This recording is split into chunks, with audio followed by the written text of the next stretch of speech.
मुकेश अंबानी का सबसे बड़ा बिजनेस राइवल दुनिया में कौन है? Mark Zuckerberg. और दूसरा राइवल है फ्यूचर का chat GPT, open AI, Sam Altman. शादी में दोनों को बुलाया, दोनों को इम्प्रेस किया कि मेरे शादी में मोदी जी आ रहे हैं मेरे बेटी को मिलने के लिए, ये देश मेरे हाथ में। तो आप इमेजिन नहीं करो, शादी के बाद 1 महीने बाद Facebook, Sam Altman open AI का और मुकेश अंबानी ने तीनों ने कंपनी खोल दिया एआई इन इंडिया। तो बशिश भाई, अभी आपके हिसाब से यदि किसी भी नए व्यक्ति को बिजनेस शुरू करना है तो स्टेप बाय स्टेप क्या आप उसको गाइड करोगे इस पॉडकास्ट में कि वो भी बिजनेस शुरू कर सके? एंटरप्रेनर को कोई स्किल्स आए ना आए, आपको मैन्युफैक्चरिंग ना आए, प्रोडक्ट ना आए, आपको सेल्समैनशिप तो आना ही चाहिए, क्योंकि सेल्स में नॉलेज भी टेस्ट होता है, कम्युनिकेशन भी टेस्ट होता है, व्यवहार भी, रिलेशनशिप भी टेस्ट होता है। तो पहले सेल्स कर लो। जब तक आप 30-50 लोग को कोई भी प्रोडक्ट सर्विस नहीं बेच पाए, तब तक खुद का स्टार्ट करो। कि कब हम आईपीओ के लिए तैयार हो गए या कब हमें आईपीओ वाले गेम में जाना चाहिए, ये सारे तो मिनिमम क्राइटेरिया जैसा है,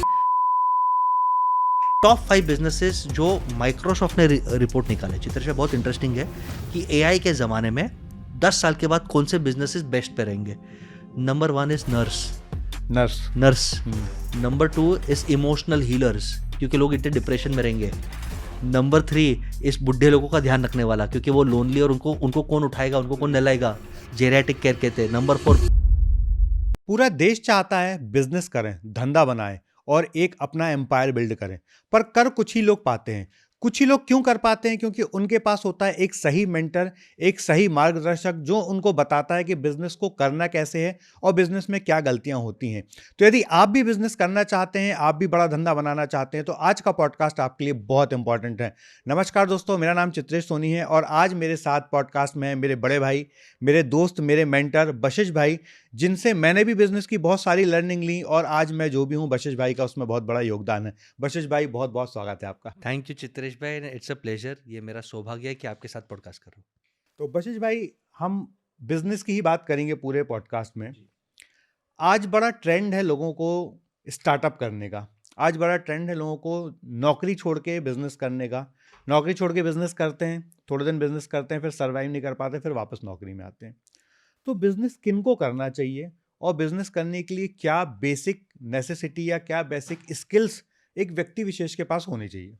आप एक समझ लो कि आजकल चित्रेश भाई बिजनेस करने का मोटिवेशन बहुत गलत है। हम सोशल मीडिया पे देखते हैं कुछ स्टार्स को, हम देखते हैं एलविश यादव को कि यार ये बहुत फेमस हो गया, महंगे गाड़ी में घूम रहा है। हम देखते हैं एमबीए कॉफ़ी वाला को कि वो कॉलेज में जा रहा है, लाखों लोग उसके साथ खड़े हैं, फ्रेंचाइजी बिक रहा है।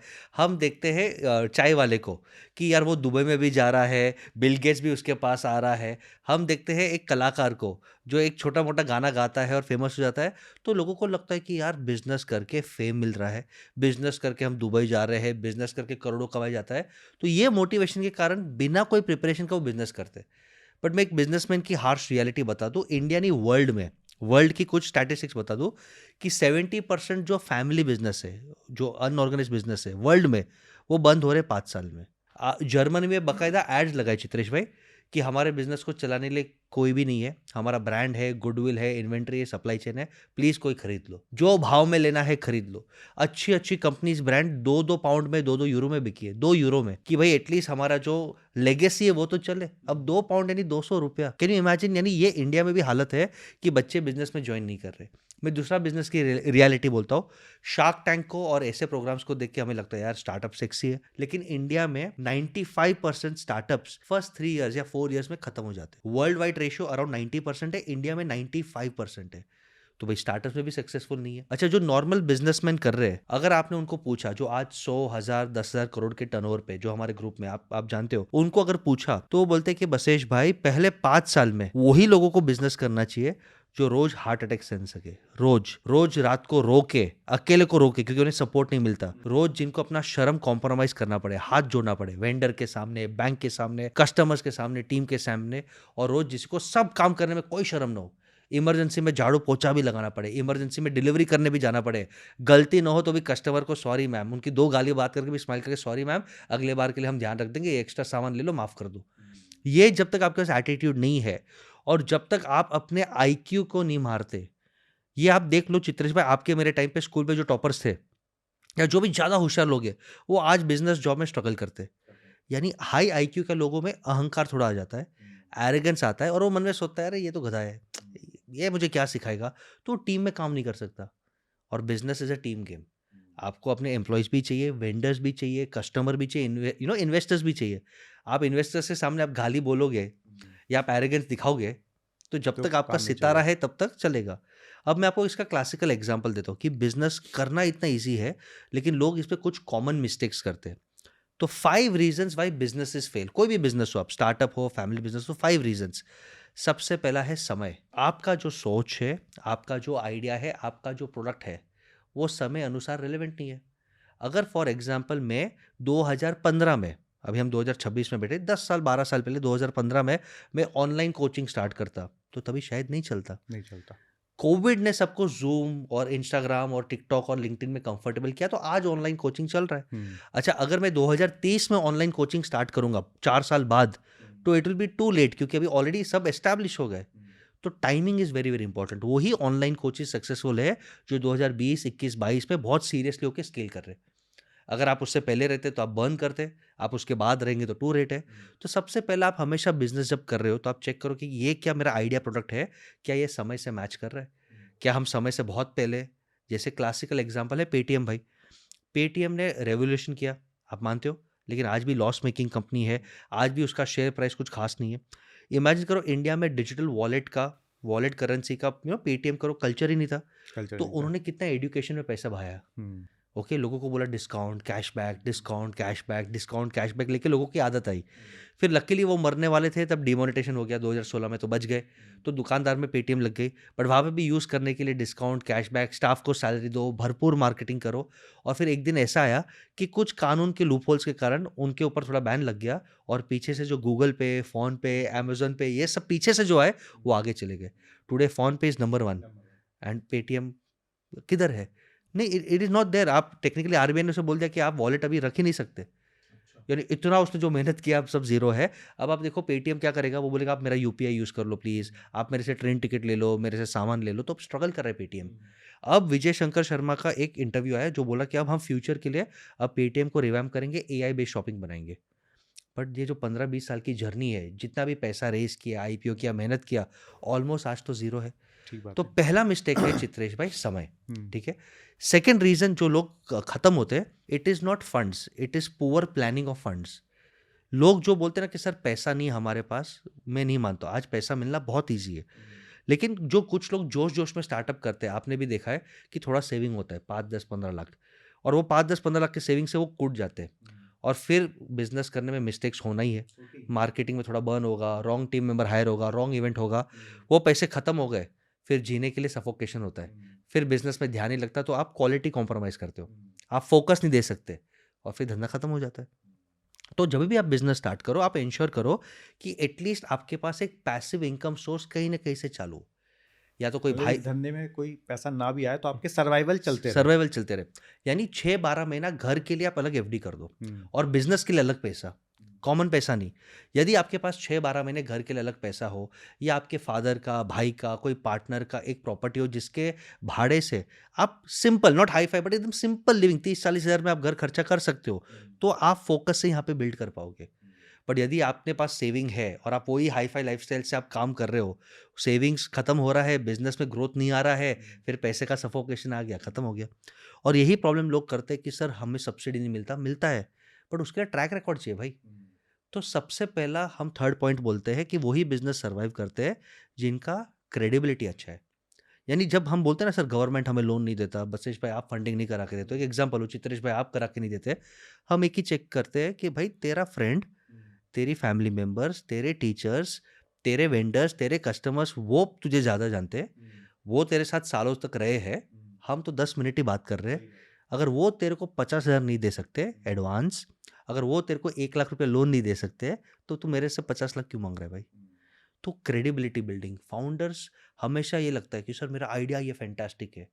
मैं एक सीक्रेट बता दूं चित्रेश भाई, लोग आइडिया पे पैसा बाद में लगाते हैं, पहले इंसान पे लगाते हैं। Agreed, agreed. यस, कि भाई घोड़ा ठीक है, जॉकी कैसा है, हुँ। यानी अगर इसमें पोटेंशियल है, ये विराट कोहली है, तो ये मैच जिता के जाएगा। तो हमको विराट कोहली पे पैसा लगाना है। तो काफ़ी फाउंडर्स अपने पर्सनैलिटी पे काम नहीं करते, अपने एक्सपीरियंस पे काम नहीं करते, अपने एग्जीक्यूशन पे काम नहीं करते, बस शार्क टैंक देख के बस मुझे धंधा चालू करना है। तो ये थर्ड रीज़न है। And fourth reason is poor marketing. ये सबसे नंबर वन रीज़न है बहुत सारे स्टार्टअप्स फैमिली बिजनेस मरने के लिए। या तो कुछ लोग मार्केटिंग ही नहीं करते एकदम अलग दुनिया में, कि सर वर्ड ऑफ माउथ से हमारा धंधा चल रहा है।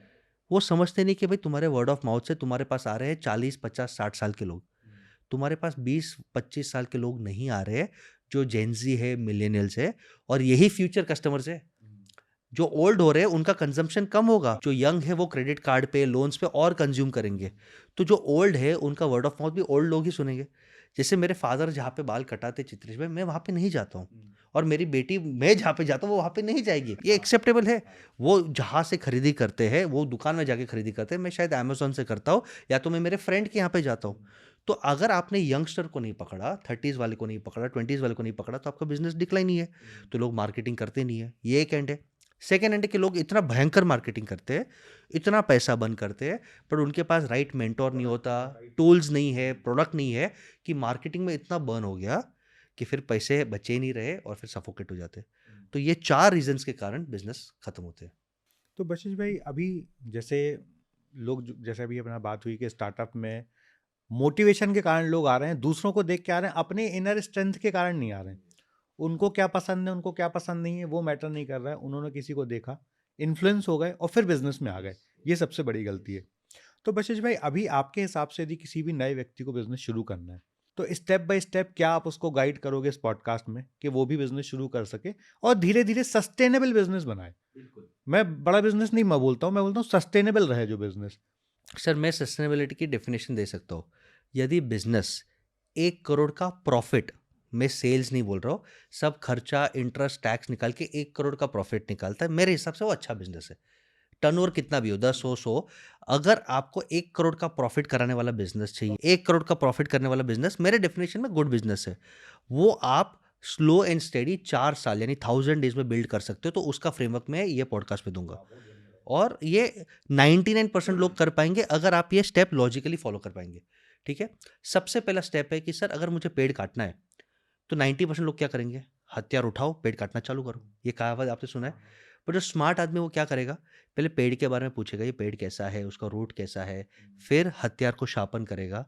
भले उसमें 1 घंटा जाए, लोग बोलेगा ये टाइम वेस्ट कर रहा है, काम नहीं कर रहा, बट फिर वो 2 घंटे में पेड़ काट लेगा। यानी एक जगह पे तो ऐसा भी है कि आप एक सॉल्ट डाल दो रूट्स में, तो ट्री ऑटोमेटिकली 2 दिन में मुरझा जाएगा, तो काटने की मेहनत भी नहीं करनी। बट आपने उसके बारे में नॉलेज लिया तो पता चला। कभी कभी ऐसा होता है कि ये औजार ऐसा शार्प कर लो और इधर नहीं ये एंगल पे काटो तो फटाफट कट जाएगा। और एक आदमी जो पहले सेकंड पे औजार लिया, उसको शार्पन भी नहीं किया, और 10 घंटा 20 घंटा मेहनत ही कर रहा है, और फिर होता है सर रिजल्ट नहीं आ रहा, मार्केट खराब है। आप समझ रहे हो सर? पहला स्टेप यही है, आपको पहले अपने आप के बारे में जानना जरूरी है कि मेरे अंदर क्या स्किल और पैशन है। जस्ट बिकॉज डॉली चाय वाला चाय बना के फेमस हुआ है तो मैं भी चाय बनाऊं, ये जरूरी नहीं है।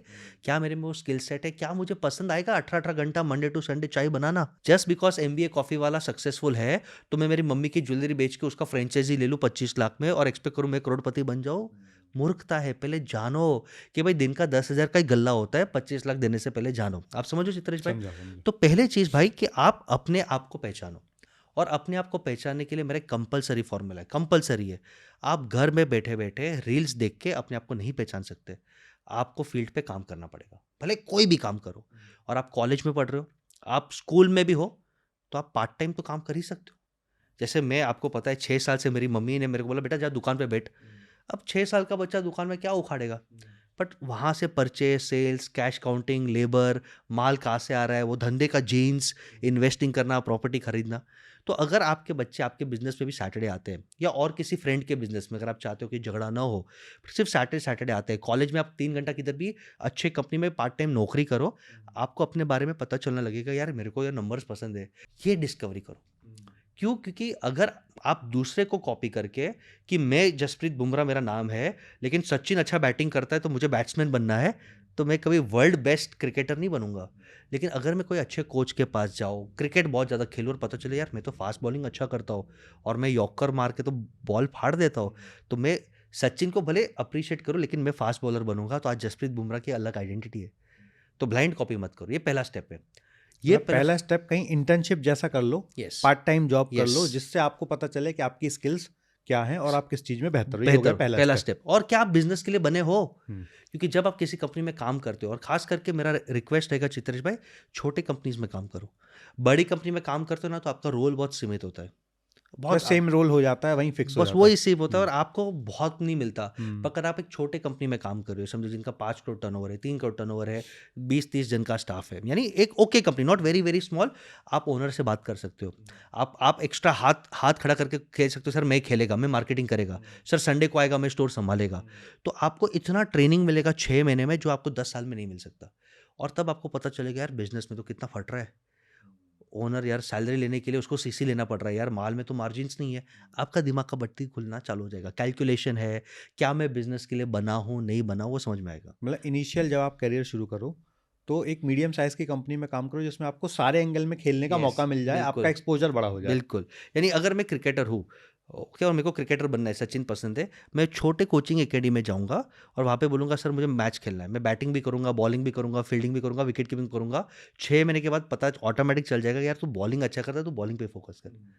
या कभी पता चले यार तेरे को क्रिकेट के लिए तू बना ही नहीं है, तू थक जाता है। या ऐसा हो जाए कि 6 महीने बाद या क्रिकेट में कंटाला आ रहा है, मेरे को फुटबॉल करना है। तो 6 महीना डालना बहुत ज़रूरी है। और इससे लिंक्ड है सेकंड बात, अगर आप थोड़े बड़े हो गए, 20, 21, 22, 25 साल के हो गए, आपका पढ़ाई पूरा हो गया और आपको अभी बिज़नेस या जॉब करना है, तो ऐसे कंपनी में ही जॉब करो, जहाँ पे आपको सीखना ज़्यादा मिले, और सेविंग कर लो। वो सेविंग का फ़ायदा क्या होगा चेतरिश भाई, कि जब भी आपको बिज़नेस स्टार्ट करना है, वो 6 महीने की पूँजी एटलीस्ट घर चलाने के लिए एक जमा हो जाएगा। तो आपको स्ट्रेस नहीं है कि मैं ईएमआई ये सब कैसे करूँगा। ये बहुत बड़ा मिस्टेक लोग करते नहीं है। आजकल के यूथ क्या करते हैं, पहला जॉब आया, पहली सैलरी आया, पार्टी। दूसरा मंथ की सैलरी आया, ईएमआई पे mobile, bike, mobile, car. MacBook, उड़ा यार, हुँ, सेविंग तो है नहीं, हम माइनस में ही है। हुँ, सेविंग कहाँ है हमारा, ठीक है? और हम सेविंग करते तो किस में कर रहे हैं? क्रिप्टो में, जो हमें समझ हुँ, में नहीं आता। हुँ। सिल्वर, गोल्ड में किसी ने बोल दिया तो हम करते हैं। यानी हम स्टेबल सेविंग्स नहीं करते। वो आप स्पेकुलेशन करो 10% 20% से, बट 80% से सेविंग करो। मतलब 80% पैसा वहाँ लगाओ जहाँ पे भले ग्रोथ कम हो, हाँ, पर हो। बिल्कुल। 20% या 10% पैसा वहाँ लगाओ स्पेकुलेशन, जहाँ थोड़ा रिस्क हाँ। हो भी सकती है ग्रोथ, जा भी सकता है, पर वो बहुत छोटा या अमाउंट होना 0 चाहिए। हो या 100 हो, आई एम ओके। बट 80% में ऐसा होना चाहिए कि return of capital is more important then return on मतलब कैपिटल। पैसा तो बचे। रिटर्न तो आए, हाँ। आरओआई बाद में, पैसा तो रिटर्न आए। हुँ, हम बोलते हैं return of capital is hmm, more important then ROI, return hmm, on capital. तो ये बहुत आजकल के यूथ मिस्टेक्स करते हैं। ये सेकंड स्टेप हो गया।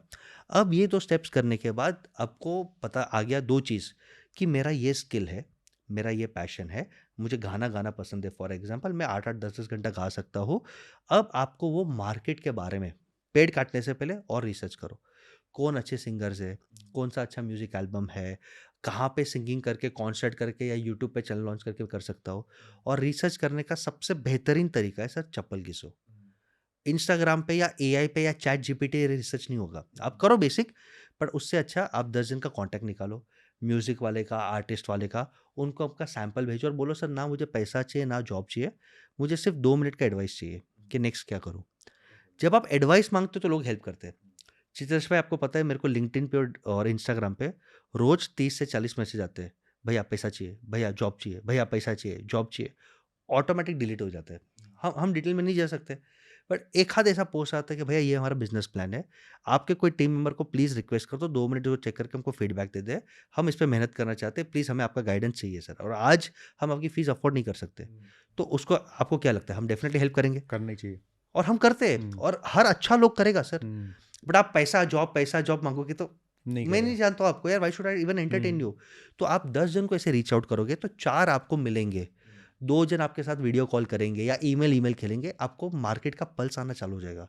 मतलब चैट जीपीटी या कोई भी ऑनलाइन साधन से आपको आइडिया मिल सकता है, हाँ, पर आपको रियल एक्सपीरियंस के लिए चप्पल घिसना पड़ेगा। और बिल्कुल। रियल एक्सपीरियंस जब आएगा तभी आपको पता चलेगा कि मैं क्या काम बेहतर यस, कर कर सकते सकता हो। हूँ, मैं किस बिज़नेस के लिए बना और हूँ। एक्सपीरियंस का कोई शॉर्टकट नहीं है। चित्रेश भाई आपने और मैंने बाल सफ़ेद किए, कुछ तो अनुभव का एक्सपीरियंस है। चैट जीपीटी पावरफुल है रिसर्च में, बट उसके पास कौन सा डेटा है जो ऑनलाइन जो अवेलेबल है। ऑनलाइन अवेलेबल है। इंडिया में बहुत डेटा है जो ऑनलाइन अवेलेबल ही नहीं है। हुँ, दुकानदार क्या धंधा करता है, उसका एक्चुअल टर्नओवर क्या है, वो ऑनलाइन कहाँ है। बट मैंने दो साल वहाँ पे खड़ा रहा हूँ, हम 10 रिटेलर्स को मिले हैं, तो वो एक्सपीरियंस का कीमत है। आप समझते हो। सेकंड, आप चैट जीपीटी को बोलो कि कोई भी आदमी का फोटो निकालो, तो वो राइट हैंड से निकालेगा ड्राइंग पेंटिंग, वो लेफ्ट हैंड से नहीं निकालेगा। तो वो मॉडल की भी लिमिटेशन है, वो धीरे धीरे इंप्रूव हो रहे हैं, वो अभी इंस्टेंटली इंप्रूव नहीं हो रहे। तो आप चैट जीपीटी को डेफिनेटली यूज़ करो आइडियाज़ के लिए, बट उसको वैलिडेट करो रियल लाइफ एक्सपीरियंस मेंटोर्स के साथ और एक्सपर्ट्स के साथ। बहुत बढ़िया। अब बशीष भाई, किसी ने इतना नॉलेज ले लिया, अब उसको बिजनेस करने के लिए नेक्स्ट स्टेप क्या करना चाहिए? बेसिक नॉलेज ले लिया, बेसिक चप्पल भी घिस ली, कहीं इंटर्नशिप भी कर ली, कहीं छोटी नौकरी भी कर ली। अब ये सब होने के बाद उसके पास थोड़ा पैसा भी आ गया और थोड़ा एक्सपीरियंस भी आ गया। अब उसका अगला स्टेप क्या होना चाहिए? चित्रेश भाई, इसके पहले ना एक एसेंशियल स्टेप है। जैसे पेड़ काटने से पहले यूजुअली अगर आदमी एक बार रुक के प्रार्थना कर ले या थोड़ा ब्रीदिंग कर ले और फिर पेड़ काटे तो फोकस बढ़ेगा। वैसे बिजनेस स्टार्ट करने से पहले मेरा एक ऑप्शनल स्टेप है, बट अगर आप ये कर लोगे तो आपके सक्सेस के चांसेस 10 टाइम्स बढ़ जाएंगे। और वो ऑप्शनल स्टेप है, आप पार्ट टाइम कहीं ना कहीं सेल्स का बिजनेस पहले स्टार्ट करो। ओके, मतलब सेल्स का जॉब जरूर करो। कंपलसरी। एंटरप्रेनर को कोई स्किल्स आए ना आए, आपको मैन्युफैक्चरिंग ना आए, प्रोडक्ट ना आए, आपको सेल्समैनशिप तो आना ही चाहिए। और सेल्समैनशिप ये नहीं है कि आप गंजे को कंघी बेचो, वो फ्रॉड है, वो बोल बच्चनगिरी है। सेल्स का वही डेफिनेशन है, मैं बार बार बोलता हूँ कि आप कस्टमर को बेचो, कस्टमर उसको वैल्यू लगे, उसने जो भी पैसा दिया उसमें वो वैल्यू लगे। 1 करोड़ का मर्सिडीज ले तो भी उसको वैल्यू लगे कि हाँ मेरे को वर्थ मिला, और 10 लाख का मारुति बेचो तो भी वैल्यू मिले। सेल्स वही है कि अगर आप बेचो उसको वैल्यू लगे, वो रिपीट आए और 2 जन को लेके आए, उसे सेल्स कहते हैं। तो सबसे बेस्ट तरीका है कि फ्राइडे सैटरडे संडे आप पढ़ाई कर रहे हो, इंटर्नशिप कर लो, उसके बाद ब्रेक लेके दूसरा बिजनेस स्टार्ट कर लो। और उसमें क्या करना है, आपके आसपास कोई भी एक कमज़ोर दुकानदार रहेगा, या आपके आसपास कोई भी एक अच्छा मैन्युफैक्चरर रहेगा, लेकिन वो कमज़ोर रहेगा। कमज़ोर है कि उसके पास टाइम नहीं है, बेच नहीं पा रहा, बट उसके पास प्रोडक्ट बहुत बढ़िया है। तो आप उसको जाके बोलो कि आपका भी टर्नओवर कितना है? महीने का 2 लाख। अगर वो ट्रस्ट करता है, अगर मैं दो आपके लिए मार्केटिंग करूँ और ये टर्नओवर बढ़ाओ, तो जो टर्नओवर बढ़ेगा उसमें 10% हिस्सा मेरा कबूल है। मुझे कोई फिक्स सैलरी नहीं चाहिए, मेहनत मैं अकेला करूंगा, ब्रोशर का प्रिंट करने का खर्चा भी मैं अपने जेब से दूंगा। ये हो गया बिजनेस माइंडसेट। कोई भी हाँ कह देगा। हाँ, लोग क्या करते हैं सर, ब्रोशर का पैसा आपको देना पड़ेगा, ट्रेन का पैसा देना पड़ेगा, 20,000 आपको मेरे को देना पड़ेगा, फिर आप कमीशन अलग से देना। तो वो हो गया एम्प्लॉय माइंडसेट। अब आपने इंटर्नशिप किया है, आपके पास सेविंग्स है, दिलेरी दिखा, business is all about risk. एक मिनी ट्रायल है, तो आप एक दो दुकान से पास जाओ, उनको बोलो मैं ब्रोशर वोशर प्रिंट करूंगा, 5-10 हज़ार इन्वेस्ट करो, और फिर मार्केट में जाओ, लोगों से मिलो, बेचो। बेच पाओगे कॉन्फिडेंस बढ़ेगा, नहीं बेच पाओगे तो आपको पता है कि आपको और काम करना है। क्यों नहीं बेच पाए वो पता चलेगा। क्या प्रोडक्ट में कमी है, या आप में कमी है, कम्युनिकेशन में कमी है, फॉलोअप में कमी है, आपके लर्निंग में कमी है। जब तक, मेरा कहने का मतलब है, आप 30 लोगों को नहीं बेच सकते, तब तक बिजनेस स्टार्ट मत करो। मतलब अपना बिजनेस तभी स्टार्ट करो जब आप 100-50 लोगों को माल बेच पाओ। बेच पाओ, माल है, प्रोडक्ट है, सर्विस है, सबसे बेस्ट है। और आजकल माल बेचना बहुत ईजी है, क्योंकि डिजिटल से आप उसको मार्केटिंग भी, लीड जेन भी कर सकते हो। तो ये सर फ्री में आप सीख सकते हो। हमारे जैसे लोगों का पॉडकास्ट देखो, फ्री में यूट्यूब में बहुत वीडियोस है। मोबाइल फ़ोन या छोटा सा एक मिनी लैपटॉप से भी आप मार्केटिंग कर सकते हो। मोबाइल फ़ोन से आप रील शूट कर सकते हो। मैं इतने यंगस्टर्स को जानता हूँ, बोलते हैं आपको डिजिटल जाना है, मैं करके दूंगा, लेकिन मेरे को पैसे नहीं चाहिए, जो लीड्स आएंगे उसको मैं हैंडल करूंगा, कन्वर्ट होऊंगा, 5% आई टेक। तो वो उसको पूरा डिजिटल कर लिया, गूगल में बिजनेस पे डाल दिया, शॉपिफाई पे डाल दिया। तो मार्केट में ऐसे, चित्रेश भाई, मैं आज अगर डाल दूँ, आज हमारे ग्रुप में आप जानते हो कि मेरे पास एक अच्छा यंग ब्राइट ऑनेस्ट, ये ऑनेस्टी बहुत इंपॉर्टेंट है, एंटरप्रेनर है, जो आपके लिए मार्केटिंग करेगा, आपसे एक भी रुपया नहीं लेगा, अपने जेब से पैसा डालेगा, लेकिन जो उससे सेल आएगा उसका उसको 10% रेवेन्यू शेयरिंग चाहिए। 1,000 में से 800 इमीडिएटली येस अभी का भी हाँ, बोलेंगे, बोलेंगे। और 11,000 एक टोकन एडवांस भी दे देंगे, गुड लक का, चल स्टार्ट कर, बाद में हिसाब कर लेंगे। हम्म तो मार्केट कितना बड़ा है, कुछ नहीं, यही बिजनेस कर लो, यही 100 करोड़ का बिजनेस है। हम्म बट सेल्स अगर नहीं कर पाओगे तो आप कुछ नहीं कर पाओगे, क्योंकि सेल्स में नॉलेज भी टेस्ट होता है, कम्युनिकेशन भी टेस्ट होता है, व्यवहार भी, रिलेशनशिप भी टेस्ट होता है। तो पहले सेल्स कर लो। जब तक आप 30-50 लोग को कोई भी प्रोडक्ट सर्विस नहीं बेच पाए, तब तक खुद का स्टार्ट मत करो। ये बहुत पावरफुल है, ये कोई बोलता नहीं है, बट ये ग्राउंड रियलिटी है। हमारे पास जो फैमिली बिजनेस के बच्चे आते हैं, हम पहले उनको बोलते हैं कोई या कोई सेल करो कंपनी के बाहर। जब तक आप सेल नहीं कर सकते, आप जीत नहीं पाओगे। और इसके लिए आप देखो, सऊजी भाई ढोलक की अगर आपने नाम सुना है, बहुत बड़े गुजरात के हैं, किसना और ये सब ब्रांड है। उनके फैमिली में बच्चे को सबसे पहले वो क्या करते, ट्रेन में भेजते, लिमिटेड पैसा देते, और बोलते किधर भी काम कर, जब तक तू 10,000 रुपया कमाता नहीं है, होटल साफ कर, चाय बना, बेच। तो उससे क्या होता है, एक तो आदमी का ईगो टूट जाता है, और जब वो खुद बना के बेचते हैं ना, वो बोलता है मैं आज मर्द बना, मैं अभी लाइफ में कुछ भी कर लूंगा। हाँ, तो फैमिली बिजनेस ओवर पैम्पर मत करो, सेल्स सीखो। अब आपने सेल्स कर दिया, अब आप पेड़ काटना एक्चुअली चालू करो, अब बिजनेस करना चालू करो। और बिजनेस का एक ही रूल है, जब आप बिजनेस स्टार्ट करते हो, ये बहुत लोगों में मैंने देखा है चित्रेश भाई, परफेक्शन डिजीज है। डेली इंप्रूव करो, लेकिन स्टार्ट करो। अगर आप ये वेट करोगे कि यार सभी सिग्नल ग्रीन होंगे फिर ही मैं गाड़ी निकालूँगा कि वेबसाइट प्रॉपर बनने दो, इंस्टाग्राम प्रॉपर बनने दो, प्रोडक्ट का ब्रोशर प्रॉपर बनने दो, मुझे रेडी होने दो, टीम आने दो, मैं पहले और टेस्टिंग कर लूँ, फिर स्टार्ट करूँ, टाइम निकल जाएगा। टाइम जैसा निकल भी जाएगा, मोटिवेशन कम हो कम हो जाएगा, जाएगा। रिसोर्स खत्म हो जाएँगे। बिल्कुल। और सबसे इम्पोर्टेंट मार्केट में आपने मैंने बोला आपका टाइमिंग है सर। हुँ, सबसे सबसे राइटिंग टाइमिंग है। यानी अगर आप क्रिकेट मैच खेल रहे हो और आपको एक लल्लू बॉल आया और आपने तभी बॉल को 4 नहीं मारा, लेकिन लास्ट में 1 ओवर में 20 रन चाहिए जीतने को और सामने बुमराह जैसा बॉलर है और वो यॉर्कर दे रहा है और तभी आप 4 मारने गए, तो आप आउट ही हो जाओगे। तो टाइमिंग पे काम करो, तो आपको सबसे पहले यही काम करना है, जैसा भी है स्टार्ट। स्टार्ट करो and my first rule is, मैं वापस बोलता हूँ, इज़ अ 30-100 रूल। पहले 30 जन को, अपने फ्रेंड, फैमिली, वेंडर्स, कस्टमर्स, किधर भी, समझो आप नहीं जानते तो आप चित्रेश भाई को जानते हो, मेरे को जानते हो या कैसे भी अच्छे लोग को जानते हो, उनके यहाँ पे एक डेमो दो। अभी आप जाओगे कि सर मैंने एक डिजिटल मार्केटिंग कंपनी खोला है या मैंने एक तेल तेल का कंपनी बनाया है, ये घर पे बनाता हूँ, ये तेल से ये बेनिफिट है। आप सैंपल तो दे सकते हो, लो कॉस्ट सैंपल दे सकते हो, पहले वो सैंपल दो, डेमो दो। क्यों? क्योंकि पीओसी, प्रूफ ऑफ कंसेप्ट होना चित्रेश भाई बहुत ज़रूरी है। आपको लगता है आप बेस्ट हो, हर माँ बाप को लगता है मेरा बच्चा बेस्ट है, लेकिन ट्यूशन टीचर या स्कूल की टीचर जब बोले ना कि आपका बेटा एक्चुअली अच्छा है, तो वो प्रूफ ऑफ कंसेप्ट हुआ ना। हर माँ बाप को लगता है मेरा बच्चा बेस्ट है, तो हर एक आदमी को लगेगा मेरा स्टार्टअप बेस्ट है, बिजनेस बेस्ट है। तो पहले 30 जन को अपना प्रोडक्ट और सर्विस दो, लो प्राइस में दो, फ्री में दो, जैसे देना है आप डेमो कराओ, ट्रायल कराओ। जब तक वो 30 लोग ओवर टाइम पेइंग कस्टमर्स नहीं बनते कि आपका जो फेयर प्राइस है वो पे करेंगे। समझो मैंने एक सेशन ले लिया किधर भी डेमो का, फिर दूसरी बार वो बुलाते हैं और एक डेमो ले लिया, तीसरी बार मैं बोलता हूँ सर मेरा पर डे का स्पीकिंग चार्जेस 10,000 है for example, sir we are okay to pay. और ऐसे जब तक 30 कस्टमर्स पेइंग रेगुलर कस्टमर्स नहीं होते, तब तक आप अपने पीओसी पे काम करो, प्रोडक्ट सर्विस को ऑप्टिमाइज करो, बाकी कुछ मत करो। क्योंकि जो आपको जानता है और जो आपको ट्रस्ट करता है वही आपको पैसा नहीं दे रहा है, तो अननोन आदमी तो और एक डिफरेंस हो गया ना। आज तो मैं चित्रेश भाई को जानता हूँ, जो चित्रेश भाई ने समझो एक एजेंसी खोला है, तो चित्रेश भाई ने बोला बशीर भाई एक बार आके पॉडकास्ट शूट कर लो, मेरा स्टूडियो रेडी है। मैंने एक बार किया, दूसरी बार आता तो चित्रेश भाई बोलता है कि बशीर भाई इसका ये कॉस्ट लगेगा, ये चार्ज लगेगा, और मैं अगर वो देने में कंफर्टेबल हूँ, मुझे लगता है ये वर्थ है, वैल्यू फॉर मनी, ये बेनिफिट है, और मैं बार बार आता हूँ और ऐसे 30 जन आते हैं, तो ही आपको भरोसा आएगा कि मैं बेच सकता हूँ। सब जो मैं जो आपको इतना प्यार करता हूँ, अगर मैं वो पेमेंट करने के लिए तैयार नहीं हूँ, तो उसका मतलब कहीं न कहीं प्रोडक्ट के पैकेजिंग में, ऑफरिंग में, फीचर्स में या प्राइस कंपेयर कुछ ना कुछ गड़बड़ है। पहले उसको फाइन ट्यून करो। बहुत बढ़िया। ओके? ये मतलब बहुत स्केल करने से पहले यस, या प्रूफ ऑफ बड़ा कांसेप्ट। बिज़नेस करने से पहले यस, आपको अपने एक छोटा-सा सैंपल साइज़ बनाना है। वो सैंपल साइज़ को फ्री में सर्विस देने के बाद यदि वही सैंपल वाले पैसे देने भी तैयार हो गए और ऐसे कम से कम 30 लोग होंगे, तब आप अपने मानो कि अब मेरा प्रोडक्ट या सर्विस रेडी है, अब मैं उसको स्केल अब एक्सपेंशन में जा सकते हो। फिर आप क्या करो, आप फिर सेल्स टीम बढ़ाना चालू कर दो, प्रोडक्शन टीम बढ़ाना चालू कर दो, मार्केटिंग बजट डबल करना चालू कर दो।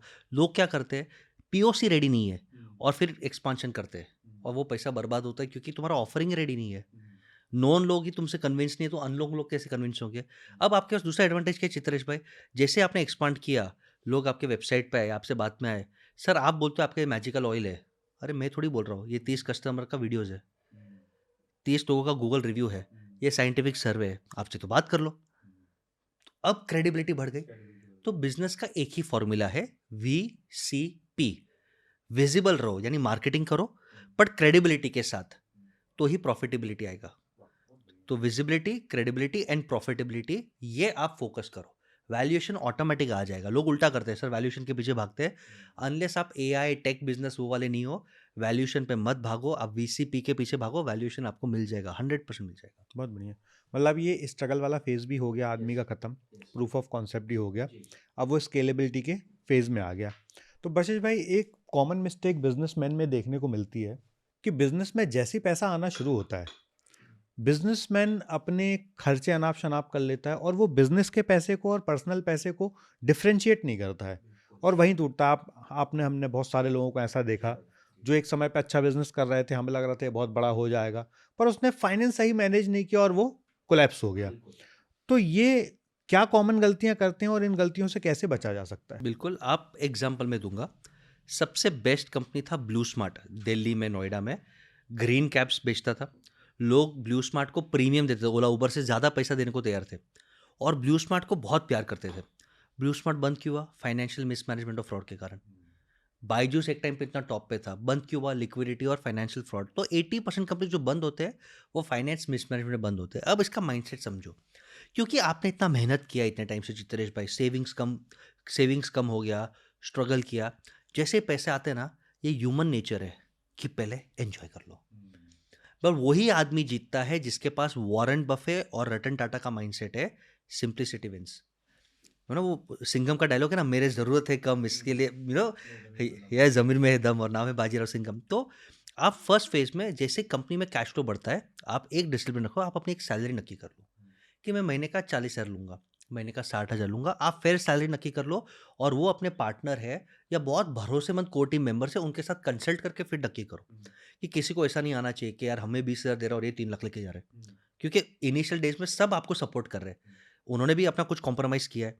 तो एक पूछ लो कि यार अभी आ रहा है, क्या मैं 50,000 ले लूँ? Is it fair? क्या लगता है? एक कंसेंसस बिल्ड करके 50,000 ले लो, और फिर 50,000 में आपको जो सेविंग्स करना है, ईएमआई करना है, पार्टी करना है, वो करो। ये जितना डिसिप्लिन रूल, एंजॉय करना है, जितना सेव करना सब है, जो करो। करना है।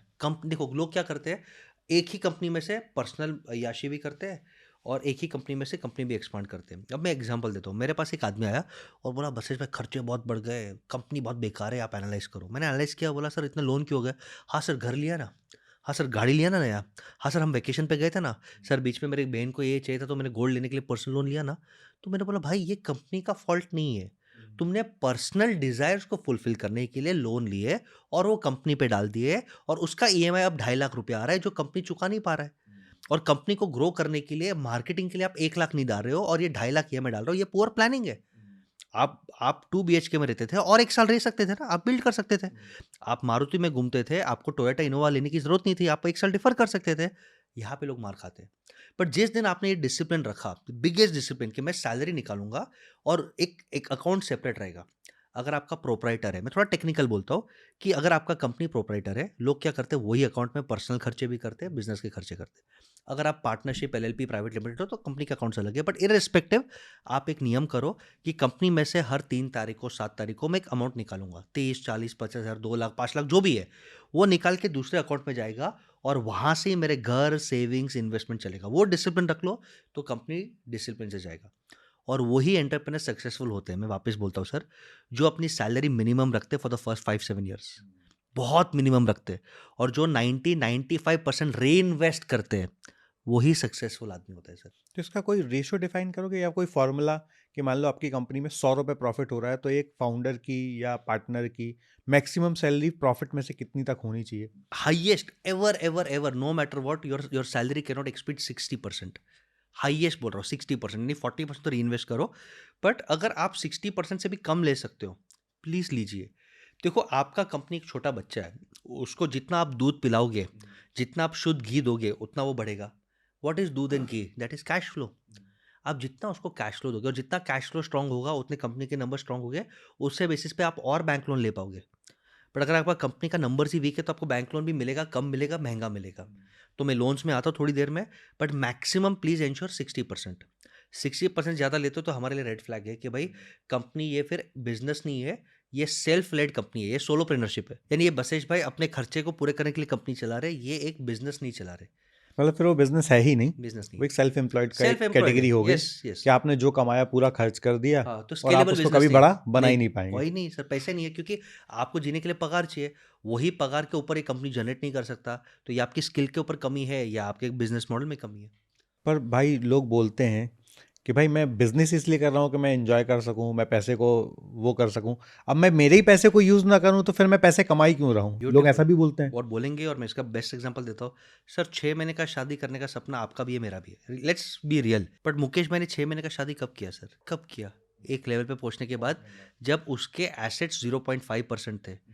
एसेट्स के 0.5% का 6 महीने का शादी किया। तुम्हारा एसेट्स का 100% तुम शादी करना चाहते हो, पार्टी करना चाहते हो, तो तुम मूर्ख हो। कहने का मतलब सर, मोटा भाई ने भी डिसिप्लिन से लिया। इनफैक्ट आज भी मुकेश भाई क्या करते हैं मालूम है? सैलरी 1 रुपीज लेते हैं, कंपनी के शेयर्स को इतना बड़ा बनाया कि शेयर्स को बैंक में गिरवी रख के या वैल्यूएशन करके बेच के वो अपना लाइफ जी रहे। मतलब पहले आप इतने सक्षम बन जाओ। बन जाओ। तो आपको हक है सर। मेरे को भी सपना है कि मेरा भी प्राइवेट जेट हो, मैं आज भी ले सकता हूँ, बट एट व्हाट कॉस्ट? फिर वो ईएमआई चुकाओ, सब चुकाओ, मतलब ही नहीं है सर। आप जितना सिंपल रहोगे और आप बिल्ड करोगे, तो आपके पास चॉइस है कि आपके सामने एक मुर्गा है, मुर्गा रोज आपको अंडा देगा, तो क्या आप एक अंडे से खुश हो कि आपको लालच है पूरा मुर्गा आज काटना है? चॉइस आपका है। जितना हो सके मुर्गा को काटना अवॉइड करो, जितना हो सके उसको डेफर करो या काटो ही मत। क्यों? अगर उसमें जान रहेगा तो रोज आपको अंडा देगा, तो रोज आप सर्वाइव करोगे। तो आप एक समझ लो कि कंपनी आपका आज 1 करोड़ के टर्नओवर पे 10 लाख का प्रॉफिट कर रहा है। फॉर एग्जाम्पल, आपने मेरे फॉर्मूला के हिसाब से 4 लाख उठा लिया सैलरी, महीने का 30-35 हज़ार। अब आपने 6 लाख री इन्वेस्ट किया, वो कहाँ पे जाएगा? मार्केटिंग में और टीम में। मार्केटिंग में जाएगा, टीम में जाएगा। तो 1 करोड़ का स्वाभाविक है कि अगर आपने स्मार्टली किया तो 1.5 करोड़ होगा, फिर 2 करोड़ होगा। अब 2 करोड़ में प्रॉफिट हो गया आपका 25-30 लाख, वो 30 लाख का 40% हो गया 12 लाख। तो मैं ऑटोमेटिक 40 हज़ार से तो 1 लाख पे आ गया। अब 2 करोड़ को बढ़ाया मैंने, 5 करोड़ किया। अब मेरी कंपनी हो गई अट्रैक्टिव, सामने से इन्वेस्टर आता है, बोलता है यार तेरी कंपनी का वैल्यूएशन 10 करोड़ करते हैं, मैं 1 करोड़ रुपया देता हूँ, 10% मुझे दे दे। अब कंपनी में 1 करोड़ के एडिशनल फंड्स आ गए, उसको भी आप एंजॉय नहीं कर रहे हो, वो पैसे कंपनी में ही डाला। वो 1 करोड़ से आपकी कंपनी जो भी है 5 करोड़ की, अब बन जाएगी 10-25 करोड़ की। तो वेल्थ मल्टीप्लाई होता है। और मैं एक आपको फॉर्मूला देना चाहूंगा चित्रेश भाई, इट इज अ मैं खुद हिल गया। सबसे रिचेस्ट इन्वेस्टर दुनिया का कौन है? वॉरेन बफे साहब। उनका आज का नेटवर्थ है sir 100 billion dollars. 100 billion dollars बड़ा अमाउंट है सर। 60 साल की उम्र में उनका नेटवर्थ क्या रहेगा? आज वो 90s में है, जब 60 ईयर्स के थे 30 साल पहले, उनका नेटवर्थ क्या रहेगा अंदाज? 50-60 मिलियन, $1 मिलियन, सिर्फ वन केवल मिलियन 1 मिलियन। 1 मिलियन। बट क्योंकि उन्होंने वो चुन नहीं था कि मैं निकालूं, मैं बिल्ड करूं, सिंप्लिसिटी से रहता हूँ, नॉर्मल गाड़ी 3 BHK economy class, simplicity mindset. 1 million 100 billion, यानी आप समझो 1 मिलियन का 1000 होता है, 1 बिलियन 100 टाइम्स, तो कितना? 1 लाख गुना बढ़ गया 30 साल में, 1 लाख गुना। पावर ऑफ कंपाउंडिंग, यानी ये आपको कितना सिंप्लिसिटी दिखाता है। और उनका और एक कोट है जो मैं फाइनेंस से लिंक करता हूँ। उन्होंने इन्वेस्टिंग किया चालू एट द एज ऑफ 10, और वो बोलते मेरे जिंदगी का एक ही रिग्रेट है, काश मैं 6 साल की उम्र से स्टार्ट करता। यानी मतलब 10 से भी करने में उनको संतुष्टि नहीं है। अगर मैं जल्दी करता तो मैं और जल्दी सीखता, तो मेरा 4 साल का कंपाउंडिंग 100 का 400 हो जाता। तो कहने का मतलब आप फाइनेंस डिसिप्लिन जल्दी से रखो, सेविंग्स जल्दी से बिल्ड करो, और डिसिप्लिन से रहो, सिंपल रहो, तो लाइफ एंजॉय आप कर सकते हो। मोटा भाई आज लाइफ एंजॉय कर रहे हैं, बट उनके फादर ने बिल्ड किया, उन्होंने बिल्ड किया, शांति से बिल्ड किया, और आज इतना है कि उनके खाली इंटरेस्ट इनकम से वो शादियां कर रहे हैं। वो अपना कोई एसेट नहीं तोड़ रहे, वो अपने ब्याज के इनकम से, डिविडेंड के इनकम से शादियां कर रहे हैं। मतलब उन्होंने 6,000 करोड़ खर्च किया दुनिया की नज़र में, 6 महीने शादी की दुनिया की नज़र में, पर वो 6,000 करोड़ और 6 महीने उनके लिए एकदम पीनट्स था। या बिल्कुल उनकी सेविंग्स के भी सेविंग्स का पैसा था। आधा परसेंट सर, यानी ब्याज 1% तो मिलता ही है।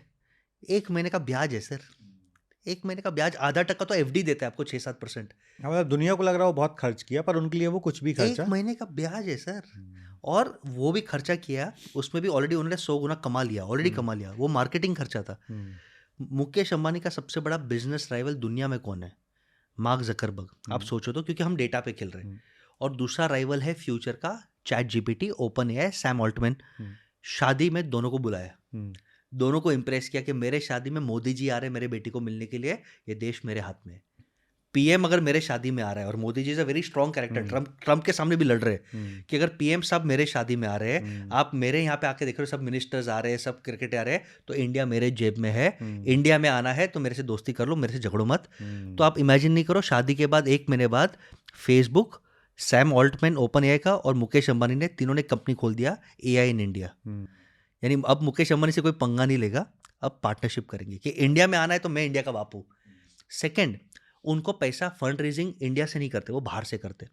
जापान में पूरे साल का वो फंड उठाते 3% के ब्याज में, ये ऑफिशियल, आप गूगल कर लो, क्योंकि जापान का इंटरेस्ट रेट ही है 1% पर ईयर, वहाँ पे इंटरेस्ट रेट कम है।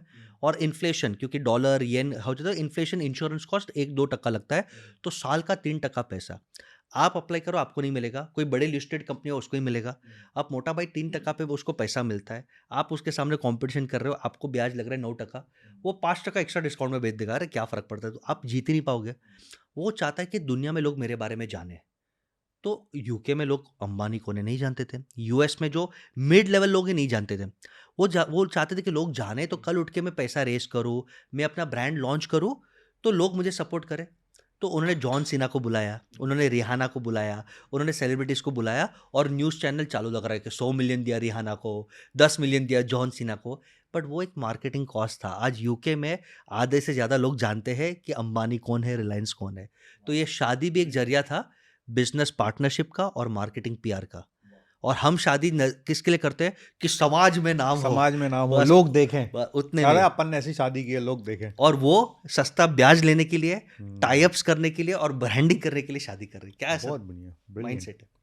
और बशिश भाई, आज के जो यंग जनरेशन है, जो अब आने वाले समय का फ्यूचर बोले हम, वो बोलते हैं वॉरेन बफे जैसे पैसे कमाने का क्या फ़ायदा, कि मैं इतने साल बाद मेरे पास इतना पैसा है, अब मैं उस पैसे का कोई यूज़ ही नहीं कर सकता। ये सोच कहाँ तक सही है और इसमें क्या उनको करना चाहिए? मतलब ये जो सोच है कि यार मैं जब 90 साल का हो गया तब मेरे पास 100 मिलियन आ भी गया, 100 बिलियन आ भी गया, पर अब मैं उस पैसे का उपयोग ही नहीं कर सकता हूँ क्योंकि मेरे शरीर में ताकत ही नहीं बची, मैं कुछ लग्जरी इंजॉय ही नहीं कर सकता हूँ। तो वो सही है कि पैसे अभी खर्च कर लो, या अपने वॉरेन बफे साहब सही हैं? दोनों सही है सर, माइंडसेट की कमी है। और इसमें मैं रतन टाटा का एक कोट दूंगा, बिकॉज आई थिंक ऐसा कोई मुझे एक भारतीय नहीं मिलेगा जो बोलेगा I don't like Ratan Tata. Ambani के लिए मिल जाएंगे कुछ 5-10%, मोदी जी के लिए मिल जाएंगे, सचिन के लिए भी 1-8% मिल जाएंगे, रतन टाटा के लिए कोई नहीं मिलेगा। रतन टाटा को एक बार पूछा गया कि सर आप टाटा नैनो में क्यों घूम रहे हो?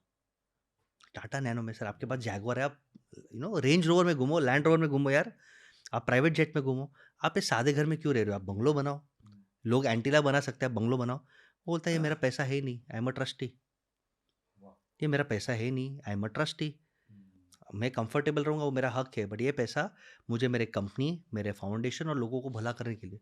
जिस दिन आपका ये माइंडसेट आ गया ना, आप अंडरस्टैंड करो सर हैप्पीनेस क्या है। हैप्पीनेस महंगे पार्टी करने में नहीं है, आप ये रियलाइज करोगे। जो ये पॉडकास्ट देख रहे हैं, आप 2 पार्टी करो, आपको और एक पार्टी करने का मन होगा, which means you are not happy, right? Happiness महंगे वेकेशंस करने में नहीं है, शॉर्ट टर्म है। विराट कोहली, अनुष्का सबसे सक्सेसफुल पावरफुल कपल है, आप मानते हो? Beautiful, handsome, rich, successful, million followers, तो भी वो प्रेमानंद आरज के पास जाके बोलते हैं सर हमें शांति कहाँ मिलेगी? क्यों जा रहे हैं? तो कहीं न कहीं हल्का एक गिविंग एटीट्यूड जब तक आप नहीं लाते, तब तक आप लाइफ एन्जॉय नहीं कर पाओगे। लाइफ में इनफ ही नहीं है सर। तो मैं एक बोलता हूँ आप बैलेंस अप्रोच रखो, यूज़ द मोटा भाई अप्रोच, कि पहले 5 साल 10 साल आप बिल्ड कर लो कि आप अपने एटलीस्ट 30s 40s में एन्जॉय कर पाओ। और आप ऐसा एन्जॉय कर पाओ कि टफ टाइम आए तो भी आपके पास इनफ रिजर्व्स हो। देखो मोटा भाई ने इतना टाइम सर वो शांति में था।